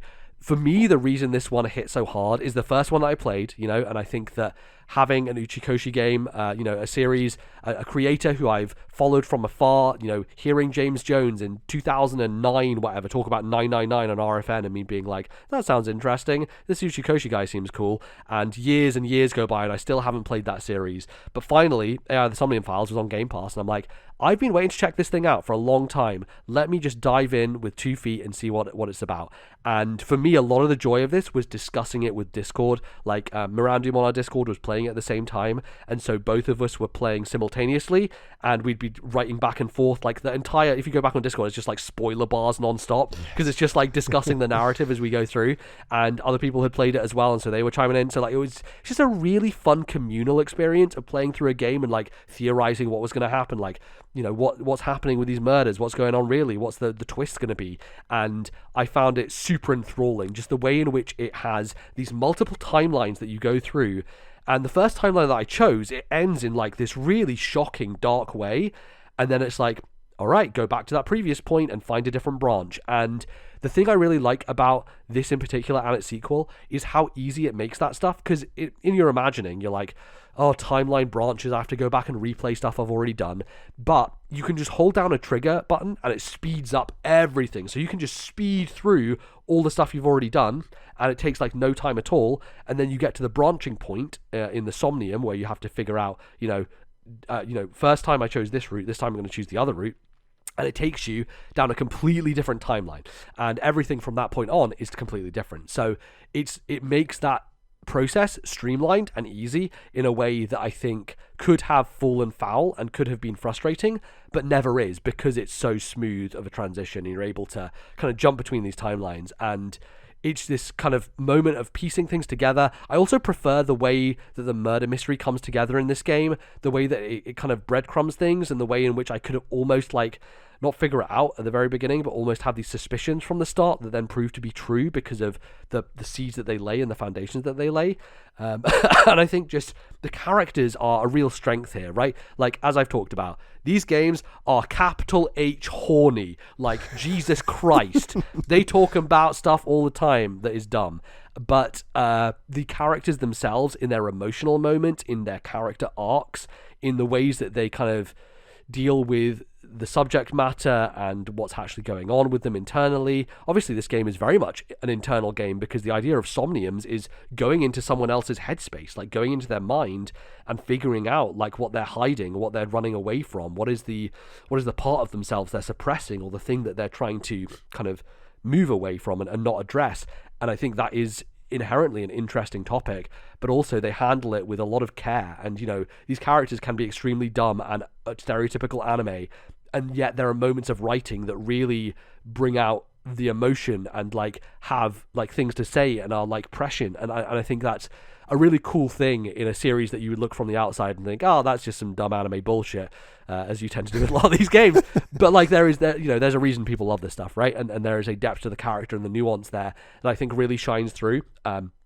And I think just presentationally, I love these games. Part of what I beat this whole thing in like under a week. It's like 30 hours long. I just couldn't stop playing it. And part of it is like the smoothness of the presentation, the voice acting just all sounds really good. And it's just, there's something about the art style and the visuals that is poppy and bright and just like nice to exist in, and a world I just kept wanting to get more from. And yeah, I think it's so good, and it has all the in-jokes like Kagami, shout out to Kagami, shout out to just like clicking on every object in a room just to see if a dumb joke will be made about it. Always worth doing every single time. And yeah, I really do love A.O. the Summoning Files, and for me it's up there with Danganronpa. It's like top tier visual novel.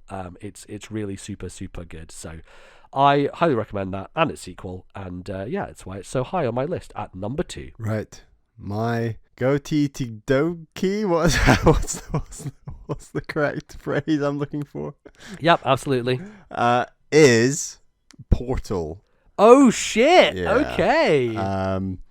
So obviously Portal 1 and 2 came to Switch this year, and you MBZ were like, Bally, this is a perfect opportunity to play Portal. And it's one of those games that's not actually that easy to download on other platforms at the moment. It hasn't been widely available. Like, it's on PC obviously, right. But like the last time Portal was available was the 360 generation. Right, so. right. So it's awesome that like it came to Switch in this like little package. And I think I only spent like maybe £12-16 on it, which was a good deal. Yeah, it was quite cheap actually. Like they priced it appropriately, especially because Valve, like on Steam, you can get the first Portal for like £4 or something on Steam. Like both games are super cheap at this point. Valve have definitely reduced the barrier to entry on those games a lot over the years. Yeah, and like when you download it, it downloads 2 games. So like you get Portal 1 and then you get Portal 2. It's like 2 separate little thumbnails on your Switch, which is interesting. So yeah, I played Portal 1, and you know, a lot has been said about this game. I knew like a lot of people's opinions on this game before going into the game without really knowing a lot of the details. Obviously I knew about the mechanic of like the blue and the orange sort of warp holes that you're creating for yourself using your gun, and even with knowing all that, this game still like stunned me to the point with my mouth like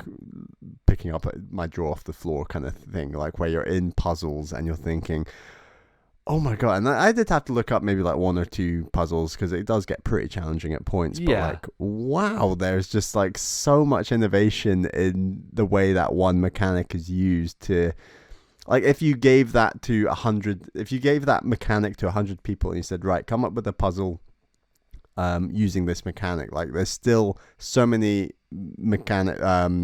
puzzles in this game that 100 people wouldn't be able to come up with. Like there's a real level of design and craft in like coming up with those ideas and using like momentum to gain velocity to then to catapult yourself, using height to then another, and changing different angles, and it's so much more physics based and still works fantastically well than you would anticipate. And you know, like I don't love the end of the game and where like the kind of you break out of the game as it were, but I still love like the first 3/4 of the game. I think are immaculate, and as much as I have issues with the 4th part, it's still a strong finish. And yeah, Portal, you know, it's up there in the it's always touted as like one of the greatest games of all time, and I'm kind of in the camp that I kind of agree.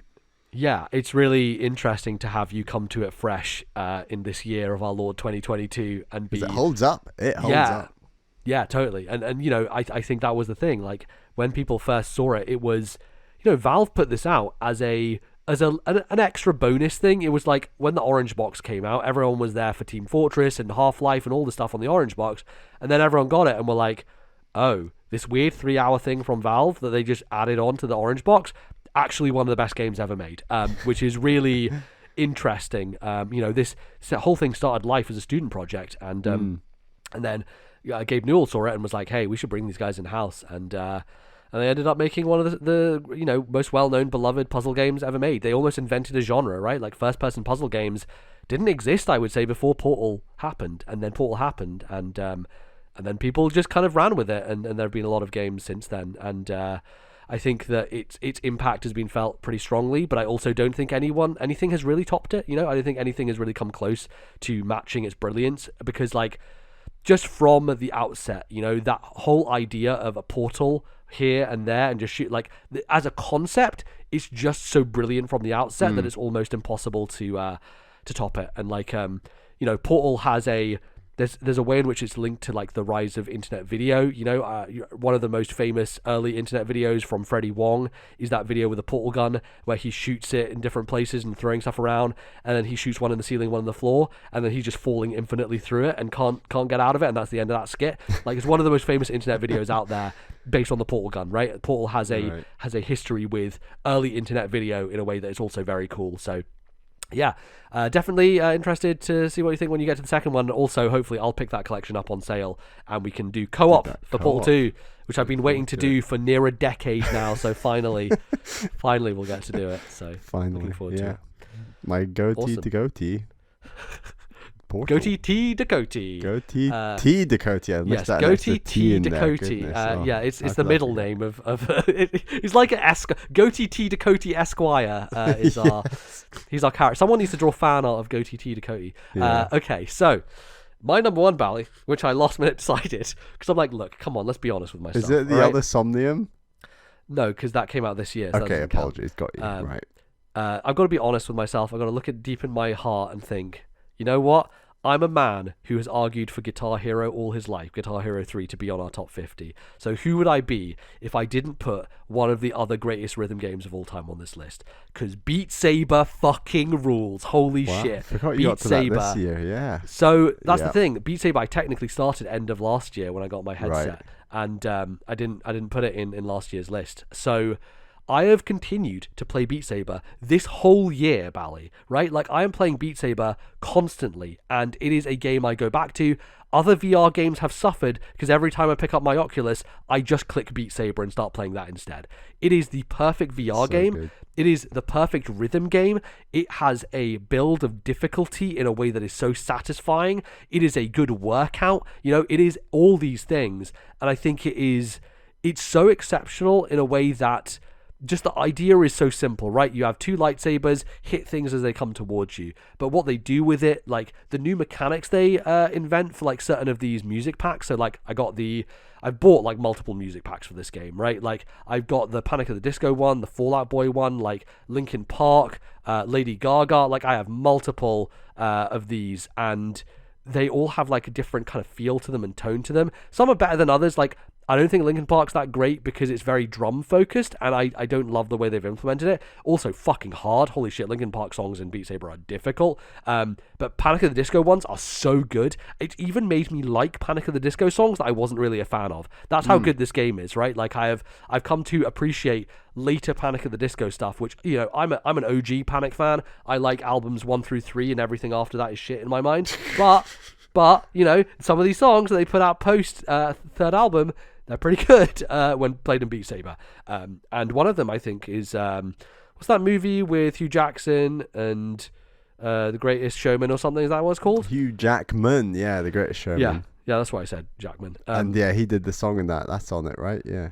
Yes. So that's a great song.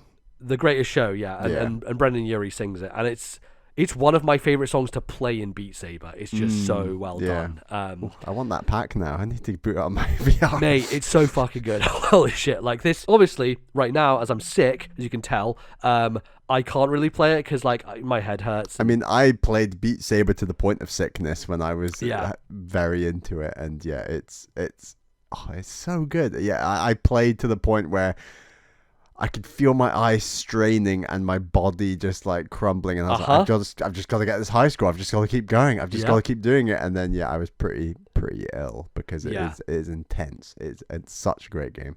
It's so good, but it's also like over the summer I couldn't play it that much because it was hot, you need the right conditions for it. Winter is a great time to play Beat Saber because it's cold, and so you're sweating, but you won't get that hot because the cooler air and stuff like that. but also I need to make sure my hair is cut properly, because otherwise the VR headset just does a whole thing in the middle of my head and my hair gets fucked up. There's a lot of conditions to playing Beat Saber, but let me tell you, I've pushed through those conditions multiple times just to play a bit of Beat Saber, and I'm surprised how my muscle memory holds up, because like I won't play it for a month and then I'll come back and be like, oh yeah, I can just jump into expert on this and do it without having to warm up first, which is quite good.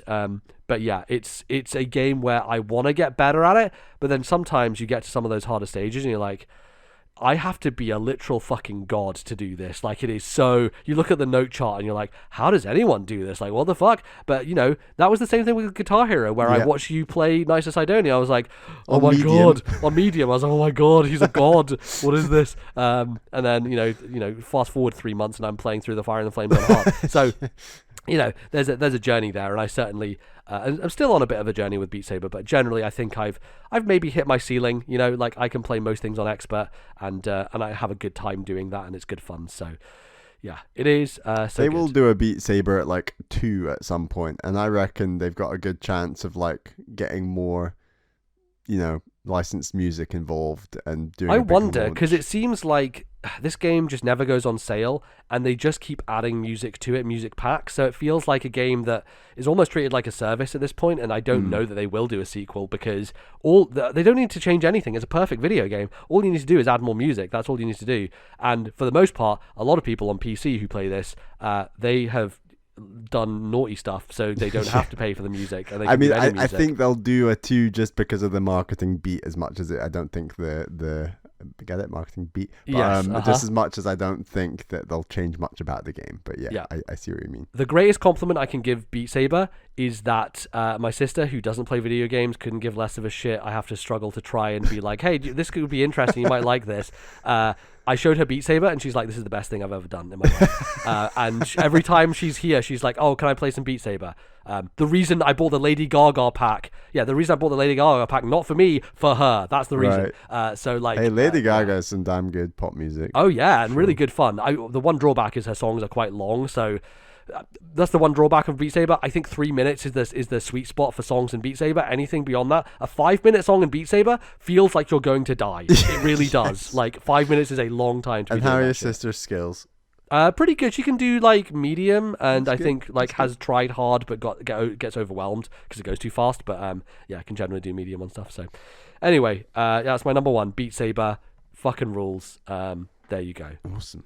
So Bally, that's the list. Should we go through some honourable mentions? Do you have any honourable mentions at all you want to throw out there? Yeah, I mean, there's the 5 that didn't make it, basically. A couple of these are recommendations from you, I've said. Oh, great. But Bayonetta 2 and To the Moon, both didn't make it. F-Zero X didn't make it either. Yeah. I did enjoy that game. I don't know if it just... Out of all the N64 games I've kind of gone back to, it didn't have the same impact that others have had. Psychonauts 2, I beat that game this year, and... Yeah, I like that game a lot. It just doesn't. I don't know. Just didn't click with it. Yeah, didn't click with it. I think that game needs less combat. Like I think it just interesting. I just didn't like the combat, and I thought it also needed. You not liking Psychonauts 2 is honestly my biggest surprise of the year, because I really thought you'd be a mark for that game. I thought it would be definitely for you, but no. And then sort of the game I like a lot that is my number 11 most definitely would be Mini Motorways. Oh yeah. Me and Caroline sunk a lot of time into that game, and it's just a really chill, nice like little podcast game. Going to make some roads, going to do it more efficiently, and then it does get stressful as your roads get more clogged and you're trying to stick a roundabout and a traffic light, just trying to ease the flow, and it gets tougher. But that's a good game. Mini Motorways, would highly recommend it as well. Awesome. Yeah, I've got a few. I would say big one is Yakuza 6, The Song of Life. Obviously, I gave Yakuza its flowers last year in this list. It was my number one, the entire series. So I was like, people know I like Yakuza, so let's just kind of chill on that for this year. And, Yakuza 6, very good. Really enjoyed it. It's a gorgeous looking game. Shout out to the location in that game, which is Onomichi, I think. The Onomichi Bandit, the oranges. Which is actually a real town. Yes, exactly. And it's one of my favorite towns in the whole series. It's you're just running around with a baby in that town. It's honestly It's a section of this game where you're running around town holding a baby and the baby cries and you have to stop it crying. Legit game of the year like moment. There's a actually, I probably should have put fucking Yakuza 6 on this. There's a moment where they're trying to escape from Don't get rid of the pathless. There's a moment where they're trying to escape from bad guys, okay? And they have the baby, but they got to get the baby over to this person. And the person is far away. So they take the baby and they there's this slow motion scene where they're treating the baby like a rugby ball. And they're just fucking throwing this baby. A guy catches the baby, keeps running, throws the baby to another person. And you just these slow motion. This is the dumb of Yakuza, at peak dumb in a way that is so fucking funny. But this baby, you just see it soaring through the air and then people catching it. It's fucking incredible. Oh god, Yakuza rules. I should have put it on this list. Anyway, Yakuza 6, Song of Life is there. Big shout out to Illusion of Gaia. Again, my journey to play the Quintet trilogy of games. Played Soul Blazer last year, played Illusion of Gaia this year. Probably going to play Terranigma next year. I've already got Terranigma loaded up on my Steam Deck. And yeah, Terranigma is held in very high regard. Someone at work was saying Terranigma is their favorite game. Again, I think last year was their number one game that they played, including all games, old games and new games. So I'm very looking forward to playing Terranigma because it has a mythical status about it that is very, very enticing. But Illusion of Gaia, very good step forward for the series. I think better than Soul Blazer in every way, but didn't quite make it onto the list. Still has a little bit of that Super Nintendo kind of old game-ness holding it back somewhat, but still a good fun time. And 2D and Top D I want to shout out. That super cool puzzle game that I think is really neat and gets a little bit too complicated for its own good near the end, which is why it doesn't quite make it onto this list. It's very, very smart and innovative, and then it kind of goes a bit off the deep end in terms of complexity of its puzzles that made them frustrating and not fun, which was the thing that kind of docked it for me when it came down to it. But nice. Yeah, loads of other old games I played this year. Astro Boy, Drill Dozer, lots of Sonic Advance 2, lots of Ambonic stuff that I was really enjoying. So yeah, it's been a solid year overall for old games and some really good ones. So, Bally, should we go back down our lists and recap for everybody? Yeah, sure. My number 10 was If Found. Number 9, Fall Guys. Number 8, Hyperlight Drifter. Number 7, Mario Golf. Number 6, Dead Cells. Number 5, Mario plus Rabbids Kingdom Battle. Number 4, Kaze and the Wild Masks. Number 3, Lake. Number 2, Grease. And number 1, Portal. Awesome. My number 10 was The Pathless. Number 9 was Klonoa, Daughter Phantomile. Number 8 was Final Fantasy, Dawn of Souls. Number 7 was Fall Guys. Number 6 was If Found. Number 5 was Final Fantasy 14, whatever I played this year. Number 4 was Chrono Cross, The Radical Dreamers Edition. Number 3 was Marvel's Guardians of the Galaxy. Number 2, AI, The Somnium Files. And number 1, Beat Saber. So yeah, pretty good overall. I think it's an interesting list on both of our ends. Eclectic, as we said, different, but still some gems in there. Beat Saber, I think, is an all-time great game in my mind, so I would put it up there as the best game. So there you go. Bally, any thoughts? Anything? Yeah, I'm like I said, my list is switching back to being a bit more Nintendo, which is nice. As I've cleared up a lot of the Sony classic backlog that I've been working through over the last few years, and yeah, I think next year it'll probably be more, there's a few more indie deeper dives on here, or just indie games that I need to kind of mop up, and I think there's still stuff that you can catch up on that you've missed. Exactly, loads to get yeah. to, and stuff like Guardians of the Galaxy. I'd love to play that starting next year, for example. Oh yeah, especially while it's on Game Pass. So. That's probably what my list might be next year, but I'm happy with my list, and there's a nice mix of games in here. I think there's if we count Bayonetta, To the Moon, Hyperlight Drifter, Dead Cells, there's 4 games you've been telling me about for a long time that I finally played this year, and 2 of those I like more than the other 2, and that's okay. But it's good that I'm clearing my MBZ backlog, which is a very specific backlog. Yeah, sure. Although nothing ever reaches the echelons of Overwatch in that list. Sure, totally. Awesome. Well, that is going to do us for this episode. Thanks everybody for listening. It's a long one, but we had a lot to talk about, a lot of games to dive deep on, and hopefully you got some nice recommendations for yourself. If you're looking over Christmas and you see, Chrono Cross is on sale, let's pick that up. I recommend you do that. That would be very good. Let's wrap things up with our support us, Bally. We are supported, of course, on patreon.com. If you go to patreon.com/ThisNintendoLife, you can support us, get bonus episodes, support the show, all that fun stuff. We'd like to thank some of our supporters. Yes, thank you to our $10 tier patrons. They are Zach S, Thomas, Matthew, Albert, and Wicked Gamer UK Alan. Thank you all for your $10 tier support. But thank you to all of our patrons. It's hugely appreciated, the support you give the show, especially at this time of year as we're reaching the holiday season. Yeah. And yeah, should shout out that our next Patreon show, our episode for December, which will come out a week from now, that's going to be our top 5 non-Nintendo games of the year. So quite a few big non-Nintendo games that we've been playing and we will be talking about, and we will be making a combined list that will be top 5. Yeah, looking forward to that. There'll be lots of interesting chat, conversation to have around it. So yeah, if you would like to, that's just $1 on Patreon. You can go over there and support us. You can also find us on the internet. Twitter somehow still exists, so I'm just going to keep saying... At the time of recording, Twitter exists. Yeah, again, we are recording like a week in advance, so who knows what will happen. A week on the internet is a long, long time, but as Twitter still exists, you can follow us at TNL Podcast. That is there for updates about the show, all those sort of things. You can also follow me at LordNBZ. Where can they find you, Bally? I'm on Twitter at Ballyman91. That's BALLYMAN91. Lovely stuff. You can find the show in various places. We're on Spotify, we're on Stitcher. Go give us 5 stars if you like the show. You can do that on Spotify, on the app. You can also go over to Apple Podcasts and rate us over there as well. That'd be very much appreciated. Rating in any place, anywhere on the internet, if you can, always helps and lets other people find the show. So it takes a couple of minutes, but be very appreciated. If you want to give us a nice little Christmas gift, then that is all we ask for, is give us some ratings on those storefronts. That would be very much appreciated. And yeah, I think that's pretty much it. We still have one more episode, Bally, of the year to come, where we're going to talk about the best games that came out this year. And I'm going to get my arguments lined up. I'm going to put like a little argument beside each game I want high up. Okay. I might strategize a bit. We'll see.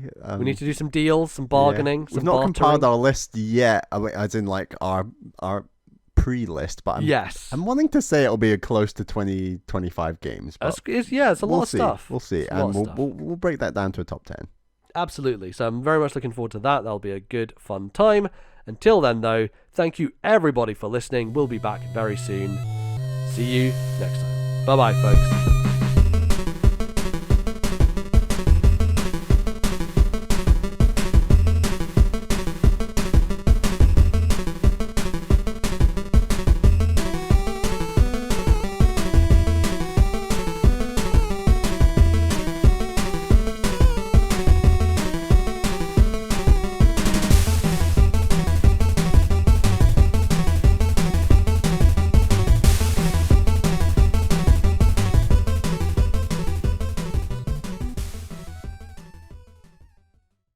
The musical interludes used on today's show were the Arven battle theme from Pokémon Scarlet and Violet, copyright Nintendo, Game Freak, The Pokémon Company 2022, and Ishgard Day from Final Fantasy XIV, copyright Square Enix 2014.